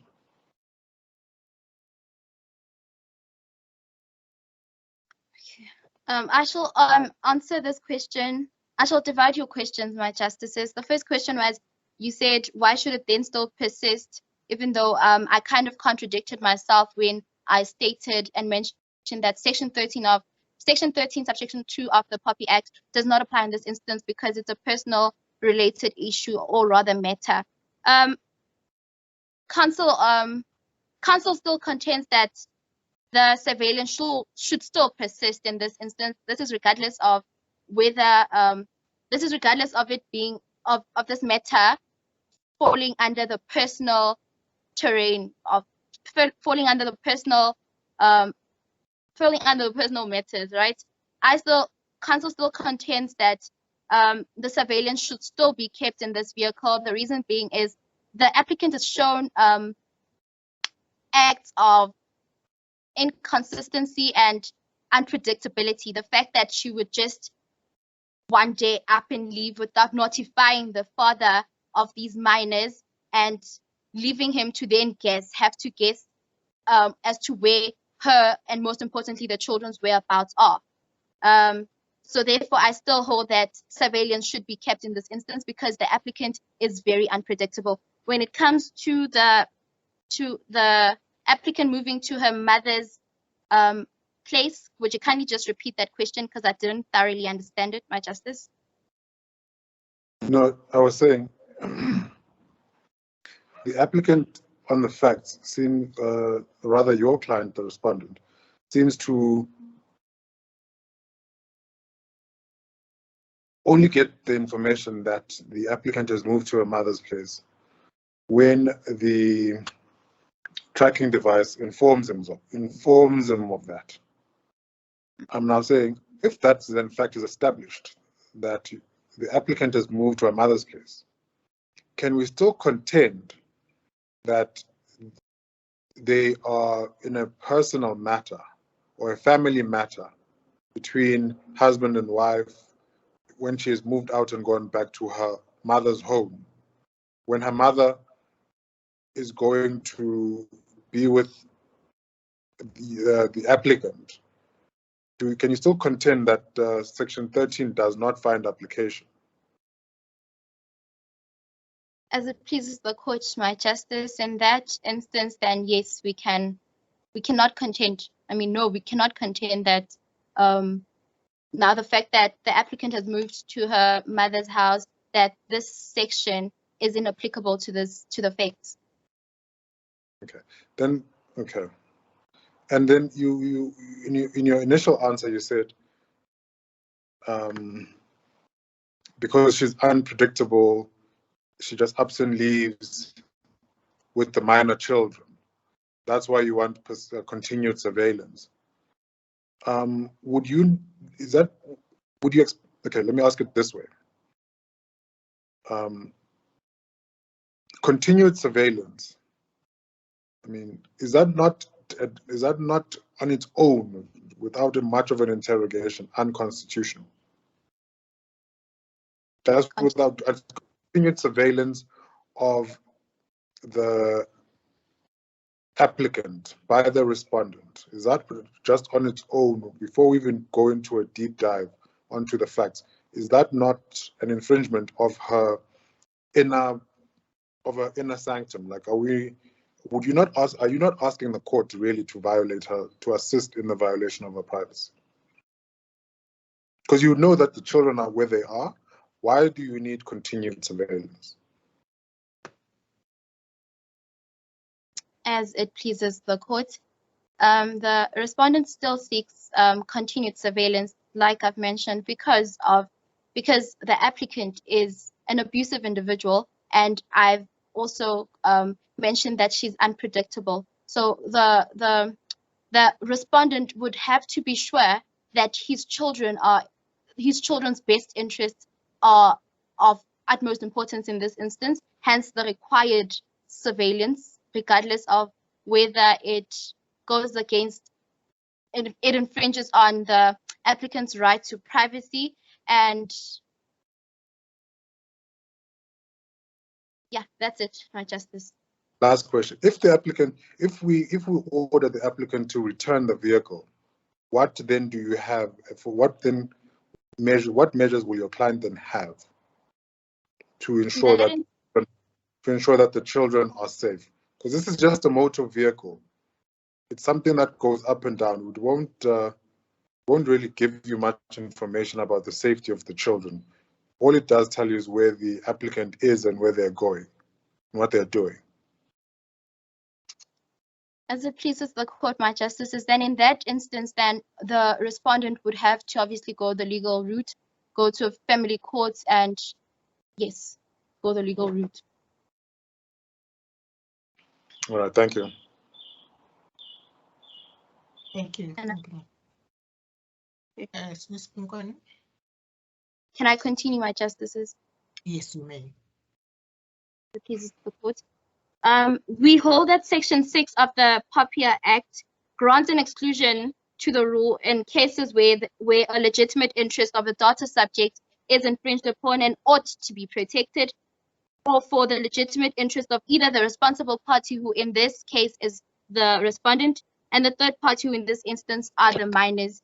Section 6 of Section 1A of the POPI Act further states that the Act does not apply, as mentioned, in the course of a purely personal or household activity, and this case is a personal one, and therefore we hold that Section 13 of Section 2 does not apply in this instance. The applicant further holds that the respondent... Sorry to interrupt you. Just to clarify, you seem to be contradicting yourself again. I actually agree with your interpretation of Section 3 of POPIA with regards to the purely personal and household exclusion and application to the set of facts. However, in the same breath, you then apply Section 6 of POPIA and say there is a legitimate interest to process the information. If we've established the legislation is excluded from the set of facts in terms of Section 3, how then can you then rely on the same excluded legislation and then use Section 6 in your argument? You can't have it both ways. So what is your interpretation? Is it Section 3 and we're excluding POPIA? Is it Section 6? Are we relying on POPIA in the set of facts? As it pleases the court, we are relying on Section 3. We're excluding the Poppy Act. Okay. And then the applicant also relied on a number of other pieces of legislation. Have you looked at the application of those legislations? So to name them, Electronic Communications and Transactions Act, do you have any view on the application of that act to the set of facts? As it pleases the court, my justice, I didn't go through that legislation, unfortunately. Okay. And the last question on application. Have you considered the application of the Bill of Rights to individuals in terms of Section 8 of the Bill of Rights? Have you looked at the application sections and how they apply to between individuals, and looked if Section 14 itself, in fact, applies to the set of facts? My justice, would you kindly rephrase the question? I'm not getting it. So in the Bill of Rights, there's a section called Section 8, and it deals with the overall application of all of the various bills of rights, to various circumstances. So whether it applies between state and individual, or whether it applies to natural persons, juristic persons. Now within Section 8, Section 8 sub 2 and Section 8 sub 3 specifically reference how the Bill of Rights applies when it comes to matters between individual citizens, like in the current set of circumstances. I want to know if you've considered how Section 14, the right to privacy, applies and should be applied between the two individuals, taking into account the application requirements in Section 8. As it pleases the court, my justice, I did not look at that section. Okay, thank you.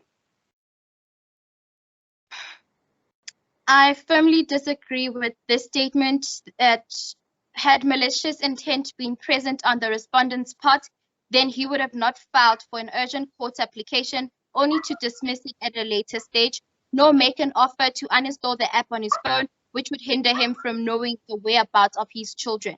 We urge that the court looks at this case impartially and not with blinded eyes, which will favor the applicant's version of events, mainly because of her gender and her allegations of unproven abuse, but rather in the best interest of the minors who cannot represent themselves and the legitimate interest of the respondent.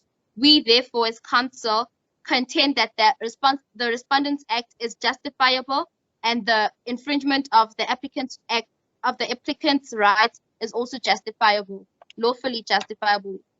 I shall now touch on issue 3, whereby the applicant further contends that the collection and use of the information is unjustifiable in terms of section. Can I just pose this question again?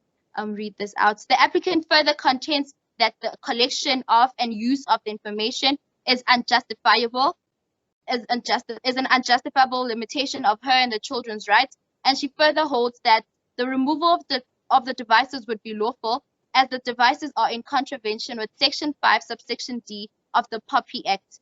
In the waste product utilization case, the court held that they refrain a discretion to admit tape recording into evidence, notwithstanding the commission of an offense or the infringement of a constitutional right in obtaining the recording.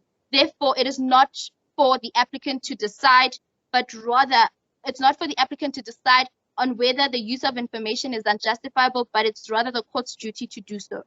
The applicant should also be aware that the human rights in the Bill of Rights are not set in stone and can be limited where there's good reason to limit the right, and the limitation can be reasonably and justified in an ordered society.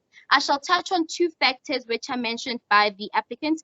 Firstly, the nature of the right. We hold that the right to privacy is not an absolute right, therefore it can be infringed upon so long as the infringement is justifiable. And lastly, the importance of the limitation. The limitation of the right is permissible in an event that the limitation is for the protection of legitimate interests of an individual or public, and in this case, the interests are of the respondent and the minors. The limited Human rights of a person must be weighed against the rights of others and values of society. The purpose of the limitation of the applicant's rights by the respondent. Are you then arguing that the morals of society would allow for the respondent to find out where exactly the applicant is in that car, even when she's not with the children? As it pleases the court, no. Because that would amount to some kind of stalking by the respondent. Is that not so? And it would set a dangerous precedent. Would say all the people who have children and you just say, I'm installed some device to let them know, to let the parents know where their children are, but really it's just a ruse to know where the mother or the father of the children are. Is that not even a limitation on the right to movement? Because you can't go, you pretty much, I mean, your privacy is linked to dignity, and isn't your dignity somehow infringed in that sense, where people know your private actions, what you do in your private space and where you go?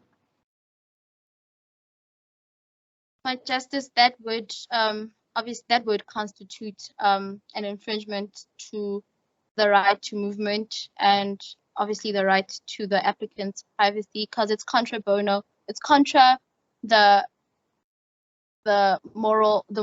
society's morals. The society's morals. So I agree with you in that regard. It would then follow that it would be difficult to make it justifiable, to make it a continued surveillance justifiable. I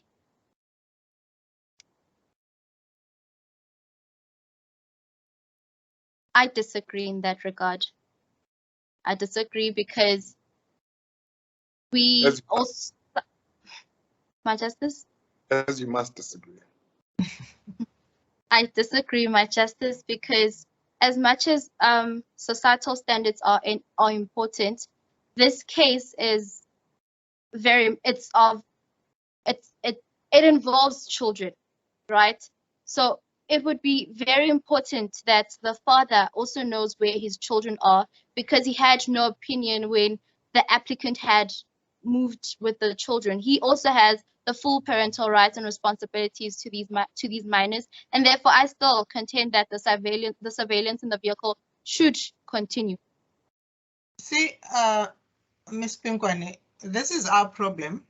When we sit as the deciders in a case, we've got to make a connection between the relief that we will be giving to, say, your applicant, who is the one who really wants a positive act, that the devices remain in the car. We've got to be able to connect what we are granting him freedom to do and what he says he wants it for. Okay? What does he say he wants it for? He doesn't say he wants it for just to know the children, his whereabouts. You see, because his prayer there is not that I pray that the Mrs. Haibo be ordered to furnish her residential address. I assume he has to know where his children go to school. He wants the tracking device and the recording device to remain in the car. That's what he wants, right? So what we've got to work through and what you've got to assist us in getting to is, what is the reason he advances for wanting this relief? He says she is a danger to the children. He says that because of what he heard. But the relief that he seeks, this is now my reasoning, is not going to stop her necessarily from scolding the children or from being abusive, because it will only record what she will be doing, which it has already done. You already have that information, that she's done this. Why do you want her to do it again? What is the purpose of us ordering a relief that we hope will make it do it again? Because you have the information you want. You have the information that she behaved abusively to the children. Now, how do you, as the respondent, use that information to protect the children? It is not by making the abuse hopefully continued. Your case is not easy at all. But what I'm trying to say is that your reasoning must make the actual connection as to why you want the relief you want. Because if you wanted it for protection of the children, then you would take the information you have and say, what I want is for the children to be brought back to me. Look how she is to the children. You see what I want? I mean, so the connection between the relief and the basis for the relief is not quite making the cut. We will accept that the respondent has the interest of the children at heart. But now, if we are also confronted with an argument that says he doesn't want the children. All he wants is to keep track of where I am. So how do we counter that when the application is brought in this manner and the relief is what it is that is sought? How can you counter that? That he just wants to follow me around. It pleases the court. Sorry for making this question this long, but I just wanted to understand, you know, how this works through to getting to the actual relief that you want. See what I mean? It's not justice. We are still saying that we want surveillance. As you've mentioned, my justice, Counsel and I have not touched on as to why we'd still want the surveillance to be kept on the vehicle, apart from obviously mentioning that it would be in the children's best interest. However, we live in a very dangerous country, so the surveillance is very needed for purposes of crime. Therefore, we still contend that we want surveillance to be kept in the vehicle. It's not that my client wants to now stalk and track every movement that the applicant does in this scenario. It's for the purposes of crime. The vehicle still belongs to him. This is regardless of whether the applicant drives this vehicle on a full-time basis and whatnot. The vehicle still belongs to him, and therefore we are basically protecting our assets, being the vehicle in this case. Hence, the surveillance is needed.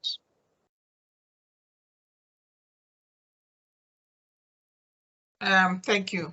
Is that your argument? There's still Mr. Kale to consider. Are you done now? I still have to focus on the last issue, the fourth issue. Okay, let's get there then. Okay. The applicant contends that the third party should have access to the information provided that she chooses the party. We contend that the devices should not be disconnected or removed, but we rather would prefer that the court be in the position to choose a neutral or impartial party to collect the information.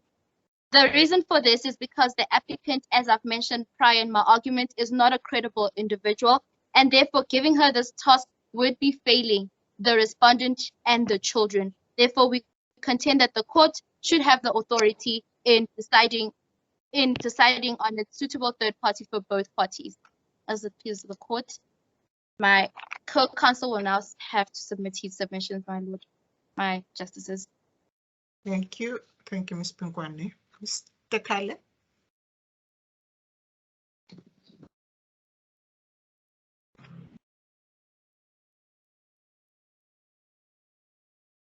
As it pleases the court. I'm not sure if I'm visible.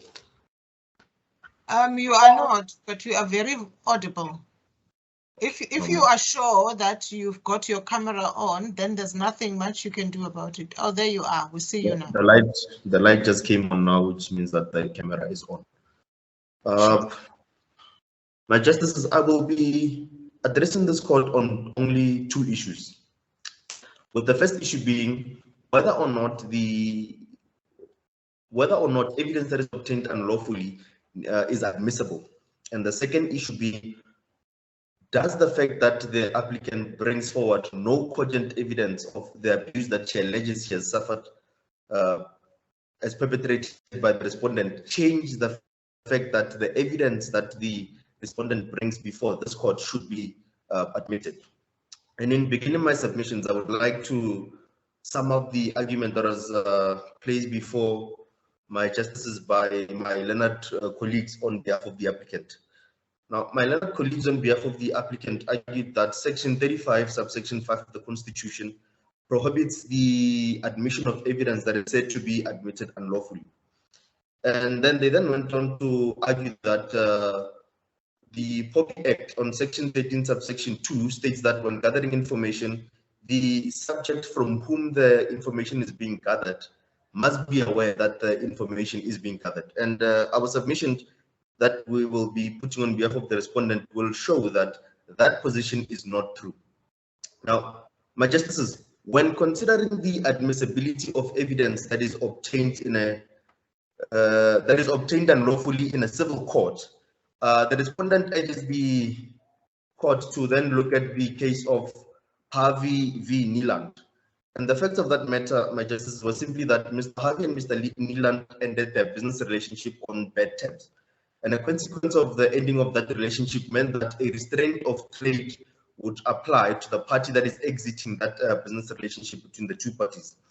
Now, Mr. Niland then transgressed the restraint of trade as soon as it applied. Now, after being aware of this fact, Mr. Harvey issued an instruction to his subordinates to access without permission the social media account of Mr. Niland in order to find the evidence of this transgression. Now, the sought evidence was found, and after the sought evidence was found, was presented in court. And the presiding officer in that case, in deciding on the evidence, said that the presiding officer decided that all relevant evidence which is not rendered inadmissible by an exclusionary rule should be admissible in a civil court, irrespective of how the evidence was obtained. Now, my justices, the respondent requests that the evidence in this matter should be treated similar to the evidence in that case, insofar as the evidence collected is relevant to the issues at hand, being the fact that the evidence will prove the abuse. From then on, my justices, we then urge this court to consider the case of Protea Technology case, wherein in that case, Justice Hehe outrightly rejected the idea that evidence that was obtained through the unlawful tapping of a person's phone should be excluded in a civil court. The justice in that matter came to that conclusion that we do not have legislation that is clear or implicit on or implicitly talks on whether or not evidence that was obtained in an unlawful manner should be inadmissible when trying a civil dispute. Now, my justice, we say that this case is important to this matter because it informs us that evidence which is obtained without the knowledge of the person that the evidence is obtained from does not mean that that evidence is inadmissible on that fact alone, that the person does not know that the evidence is being collected. Finally, I want, on the matter of a civil case, the respondent wishes for this court to then consider the case of Felix v. Mattes. In that case, it was concluded that for a civil case, a litigant that wishes to bring forth evidence that was obtained unlawfully needs to explain why he could not have that evidence produced through the ordinary procedure of discovery of evidence in terms of the rule of court or in terms of orders like the Anton Pillar procedure. Now, for this matter, my Justice, the respondent could not have known about the existence of such evidence unless the respondent had utilized the means of unlawfully getting that evidence. Therefore, in a civil matter, the evidence should be admitted irrespective of how that evidence was obtained. Moving forth to the issue of admission of this evidence in a criminal trial. Now, Section 35, subsection 5 of the Constitution states the following. It states that evidence that is obtained in a manner that violates any right in the Bill of Rights must be excluded only if the admission of that evidence, but my Justice will find that the words only if do not apply, are not in the Constitution, but we would like that when my Justices are retiring to consider this case, they should consider the words only if. Only if the evidence would render the trial unfair or would otherwise be detrimental to the administration of justice. Now, having noted this constitutional provision, the respondent urges this court to consider the case of Ndlovu and others versus the state, wherein it was concluded that where we have impugned evidence, which is evidence that is obtained unlawfully, we need to consider whether the admission of that evidence will render the trial unfair. And our argument is that the evidence that we have of the applicant scolding the children, and one where we could say that the applicant was hitting the children, will not render this trial unfair, as the admission of that evidence will be protecting the interest of the children as per Section 28 of the Code necessitates that the interest of the children of paramount importance. But I do not wish to labor much on the point of Section 28 as my senior counsel has fully expanded on that. Now, lastly, my Justices, I wish to then mention that the mere fact that the evidence which is produced incriminates an accused will not render the trial unfair. Okay, and then the last point that I wish to, or rather the last question on the issues that I had to... Before you go to the last question, yes. How do we determine whether the evidence will render the trial unfair, when this evidence has not even been obtained? Well, my Justices, to answer that question, Justice Dambuza, Chief Justice, I would urge this court to then consider the case of Ferreira v. Levine, where the issue of fairness was decided. And in that it was mentioned that fairness will need to be decided upon the facts of the case. And in this matter, fairness needs to then be considered on the issue of Section 28. Will this court, in not protecting the interest of the children, still render that the matter to be fair? You see, in Ferreira, they were determining whether the evidence will render the trial unfair because they were already in the determination of the issues in the trial. In other words, the evidence was there. Yes. You see, it had already been obtained. Yes. Here, you're saying, I'm hoping to get evidence. And what I want you, court, to find is that the evidence that I'm hoping to get will not render the trial unfair. Am I wrong in saying that's what you want? That is what we want, Chief Justice. You are not wrong on that point. Right. How do we determine all of that? We do not know what animal, in what form the trial will come. We do not know what exactly the nature of the evidence will be.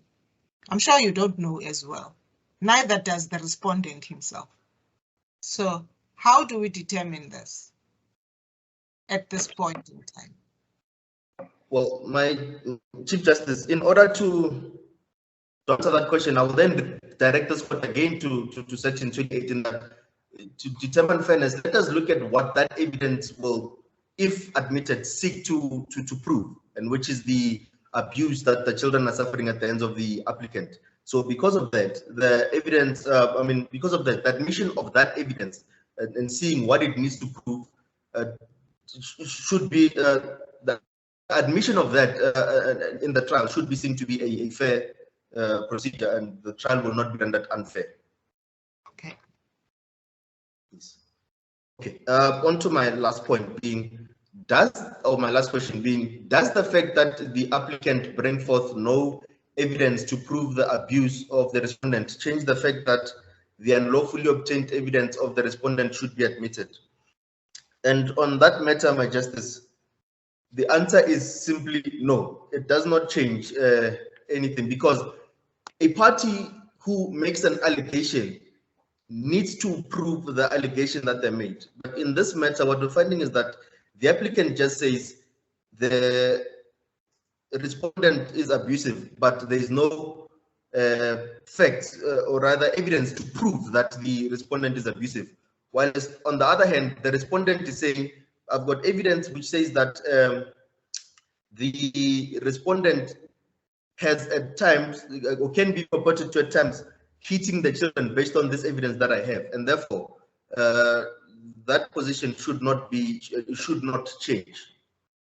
If my justices still have, I've arrived to the end of my submission, but if my justices still have any further questions, I'm more than happy to take those questions. Mr. Kale, just a question from me. You, throughout your argument, you've mentioned unlawfully obtained evidence. Are we then to accept that the evidence was unlawfully obtained? Is that? Well, my Justice Bowan, in answering that question,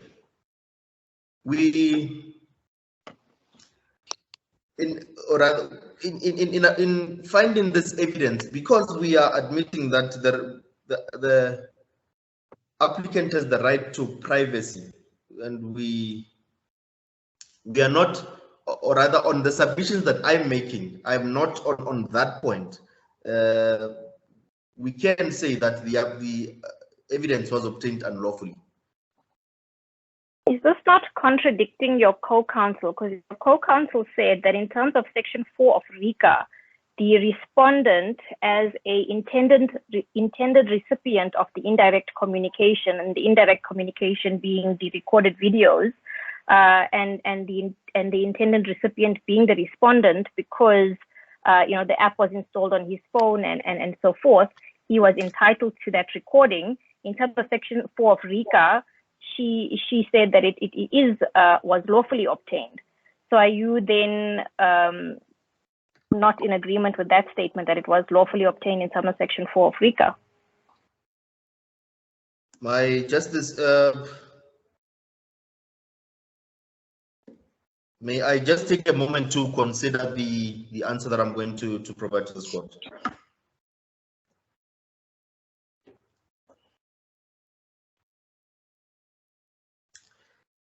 The argument that is made by my senior counsel is to the effect that the evidence is not unlawful. And in the previous answer that I've provided to my justices, what I was considering is, and I did point this out in making that answer, was that my senior counsel made those submissions, but in giving my submission to this court, I was purely looking at how the evidence would have been obtained and not considering the address that was made by my senior counsel. Okay, so we are to look at your senior counsel's argument to determine whether or not it was lawful or unlawful, and then if we find it unlawful, that is your argument. If we find it unlawfully obtained, then what you say applies. That's correct, my Justice. That's the point I'm making. Okay, thank you.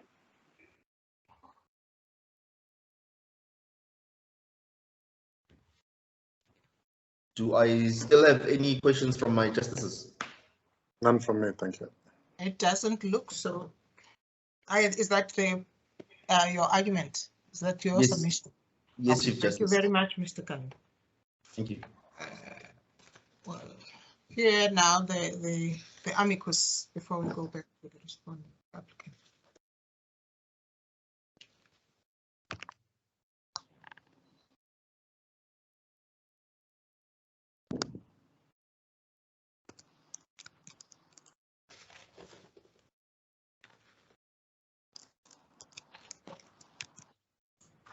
I think we'll hear Ms. Arends now. Will you switch off Greetings your- once again, my justices. Yes, we can't see you. Mr. Kale, can you switch your camera off? I'm not sure whether you have or I still see you on my screen.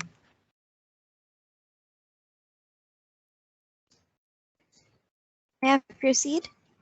Yes, please proceed. I was hoping that Mr. Kale would his picture would go off the screen, but perhaps he's still trying. All right, just continue, Ms. Arends. Thank you. Greetings once again, my justices. As previously mentioned, I am the representative counsel for the amicus curiae, Access to Justice South Africa. My submission today is as follows. We would like the court to consider the evidence provided by the respondent, despite the fact that it does infringe on the right to privacy enshrined in Section 14 of the Constitution, based on the fact that there is children involved in this matter and it is also a domestic issue. So as previously mentioned by my learned colleagues, we will be referring to Section 14 of the Constitution, which refers that everybody has the right to privacy, which includes the right not to have their person or home searched, their property searched, their possessions seized, or the privacy of their communications infringed, as stipulated in Section 14D of the Constitution. We will now be referring to the court in Bernstein versus Bester, as previously mentioned by my learned colleague for the applicant. In this case, the court defined privacy as an individual condition of life characterized by seclusion from the public and publicity, which implies an absence of acquaintance with the individual or his personal affairs in this state. With reference to Section 14D, once again, it coincides with personal information with regards to electronic communications. When looking at the Protection of Personal Information Act, it states that personal information is not limited to any identifying number, symbol, email address, physical address, telephone number, location information, online identifier, or other particular assignment to that person. When looking at Section 5 of the Protection of Personal Information Act, it states that a data subject has the right to have his or her or its personal information processed in accordance with the condition for the lawful processing of personal information. With reference to the aforementioned, we would like to state that despite the dash cam and microphone being installed by the company that manufactured the car and not by the respondent itself, by using the location, especially after the applicant had explicitly stated that she does not want the respondent to know her location for her and the children's safety, without the consent of the applicant, it does constitute as an infringement of the applicant's right to privacy as per Section 14, as previously mentioned. We will now be referring to the case of Minister of Police and others versus Kunjani. In this case, the court listed the factors when considering the limitations of rights with reference to Section 31, subsection 6 of the Constitution that provides for the general requirements for the limitation of any right. The relevant factors when taking into account these limitations include the nature of the right, the importance of the purpose of the limitation, the nature and extent of the limitation, the relation between the limitation and its purpose, as well as less restrictive means to achieve this purpose. In the case of Harvey versus Nyland and others, the court also stated that all relevant evidence which was not rendered inadmissible by an exclusionary rule was admissible in a civil court irrespective of how it was obtained. This is subject to a discretion to exclude unlawfully obtained evidence. Furthermore, the court also examined Section 14D of the Constitution and the relevant factors to consider when deciding if information was obtained illegally. We will now be referring to the case of National Media Limited versus Jooste. In this case, the court stated that a child's personal information was also a guardian's personal information. Therefore, the respondent in this case, as the legal guardian with rights and responsibilities of the minor children, cannot be said to have infringed upon the children's rights to privacy. Domestic violence is rife in South Africa, being that it is one of the highest incidents of domestic violence in the world. Furthermore, its low rate of prosecution of domestic violence cases, secondary victimization committed by the police towards victims, and repeated incidents of abuse towards women and children contribute to the rate of domestic violence. The Domestic Violence Act defines the various conducts of abuse, that being physical, sexual, emotional, verbal, and psychological abuse, economic abuse, intimidation, harassment, stalking, damage to property, entry into the complainant's residence without consent, and any other controlling or abusive behavior towards the complainant. The Act is also applicable to children, as domestic violence is a broad term that encompasses child abuse, and parent-child relationships.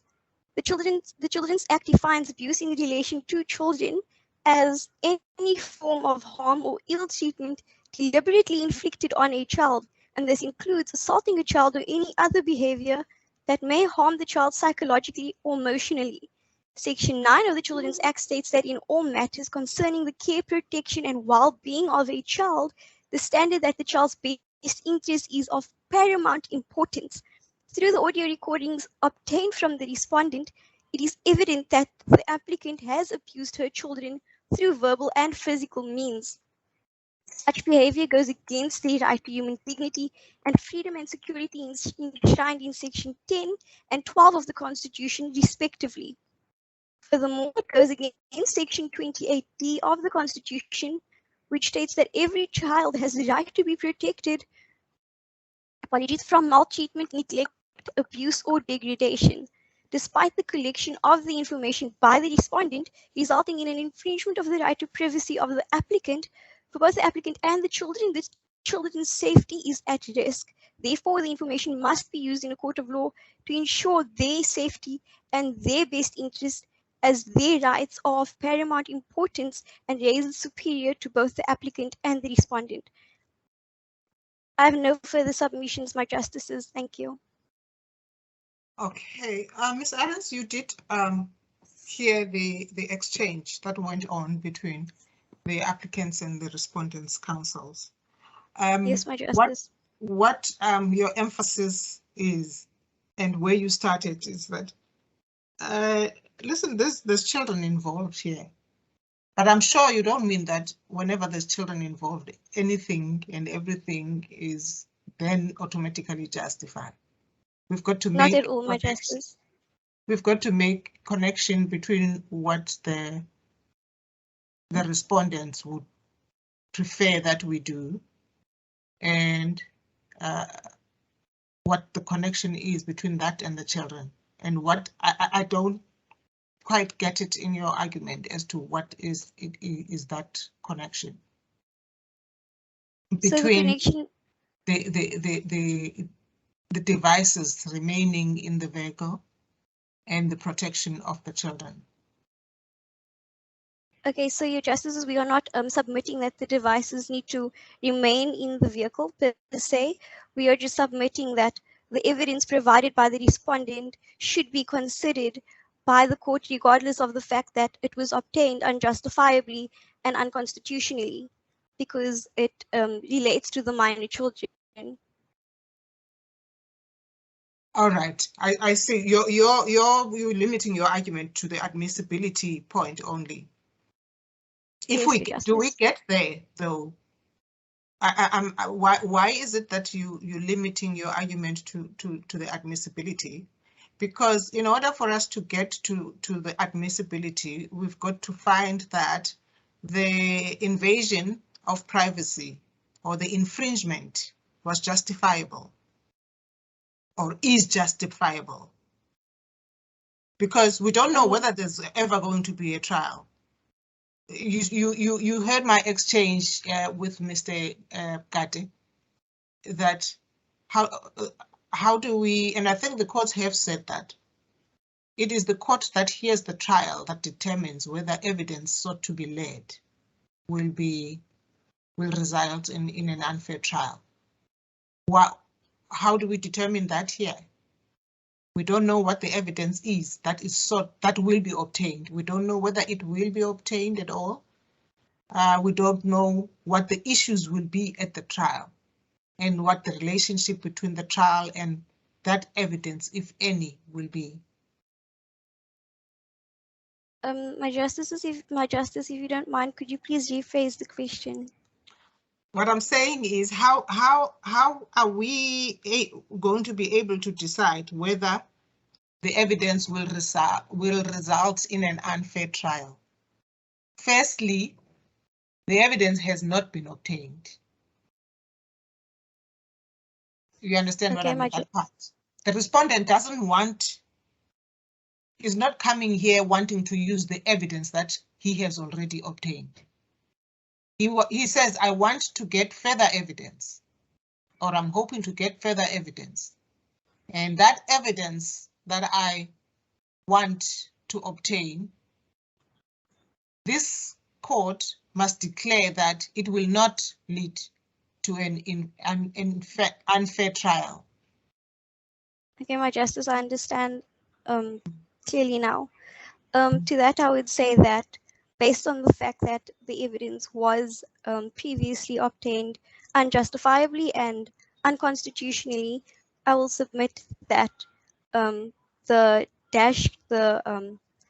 tracking device and the dash cam should not remain in the vehicle because it does constitute as an infringement of the applicant's right to privacy.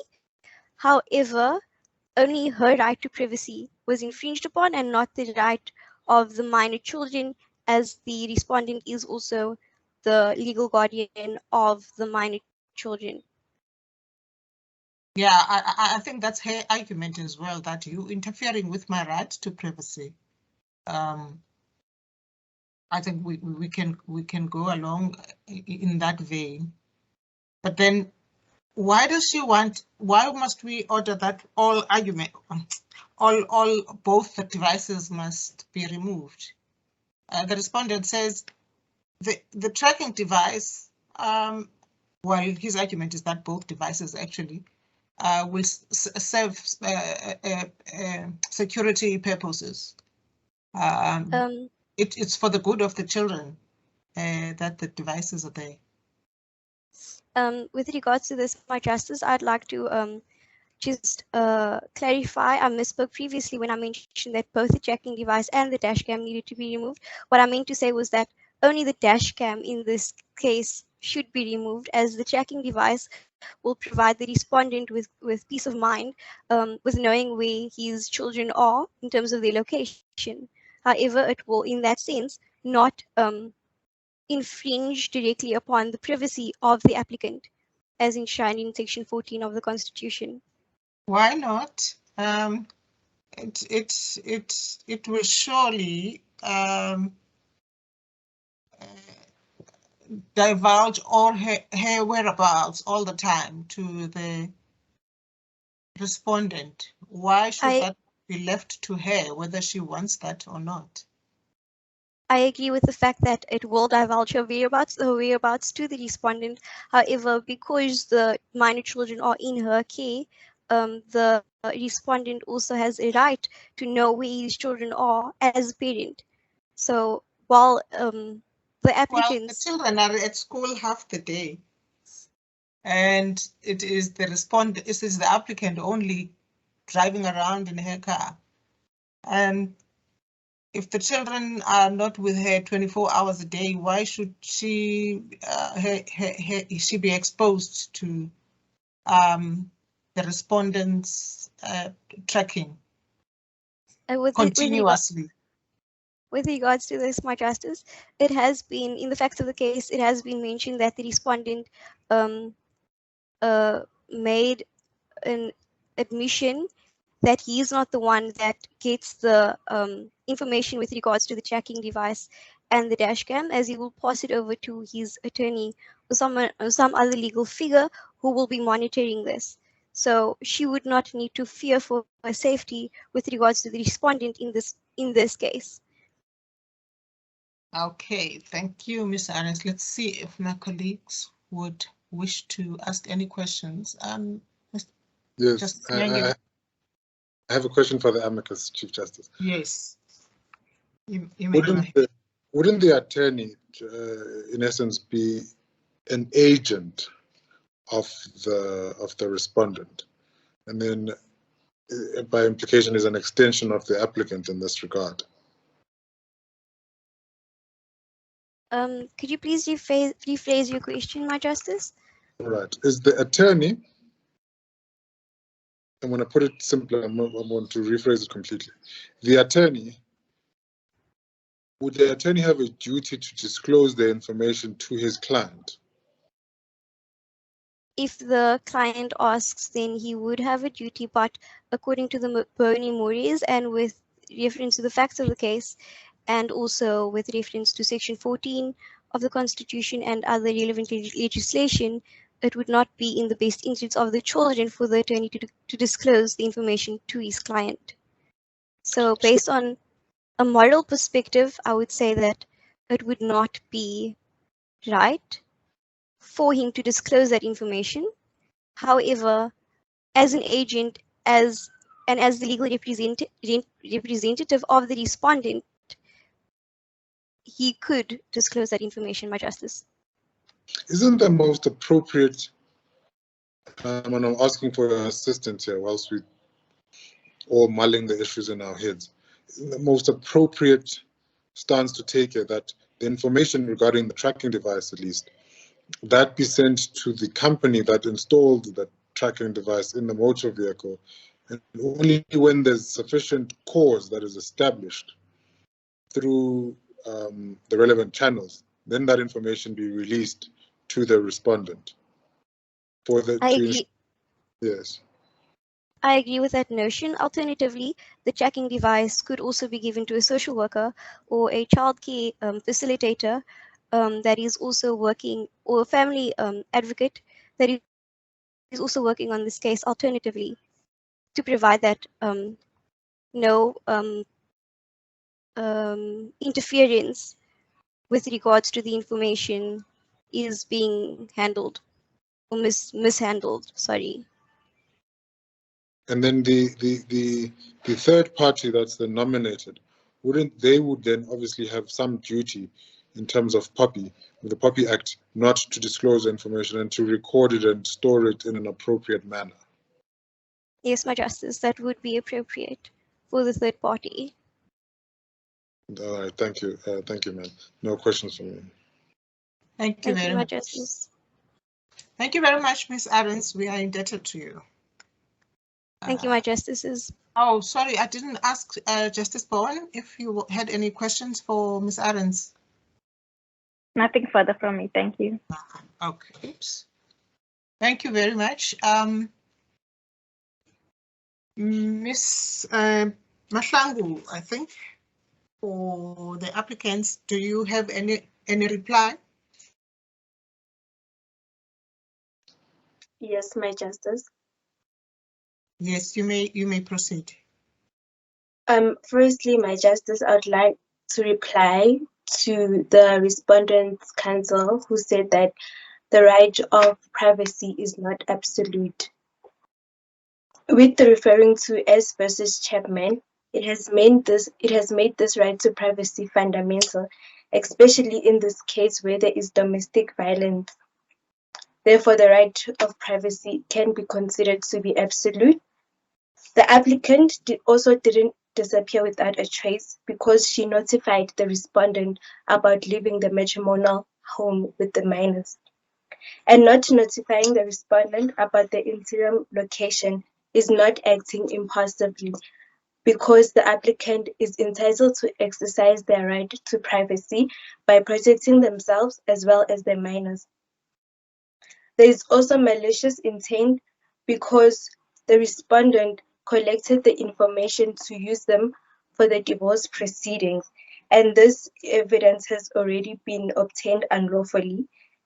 without the respondent following the correct protocol for obtaining information lawfully.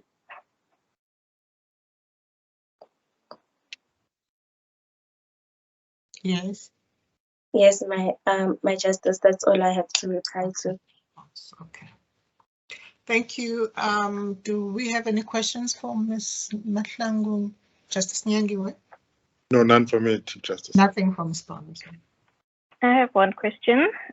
With regards to the application of Section 14 in the Bill of Rights, can you tell us in terms of Section 8 how that right applies to the current set of facts between two individuals? My Justice, initially the state has to uphold the duty to protect its people, especially the vulnerable and the domestic and the victims for domestic violence are considered to be part of the vulnerable people, and therefore in this instant the right of privacy would be a form of a way where one who is the victim of domestic violence is protecting themselves.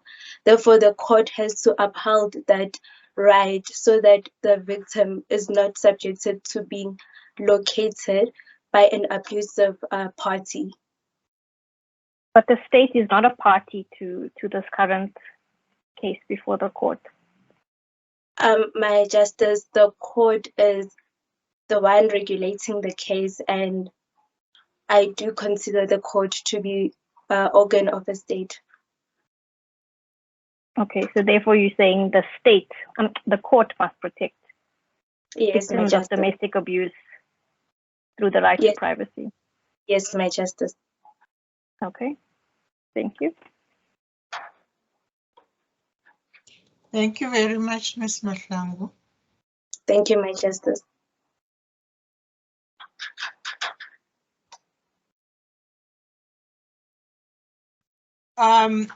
We shall now retire to chambers to consider the submissions that we have heard from all counsel. How much time do we have, Aisha? Justice, we have extended. Or should we just adjourn and then we'll reconvene once we are ready to? Yes. And the parties will be alerted. Okay. Yes. I think let's take the adjournment then for consideration of the submissions. Thank you. Court adjourns.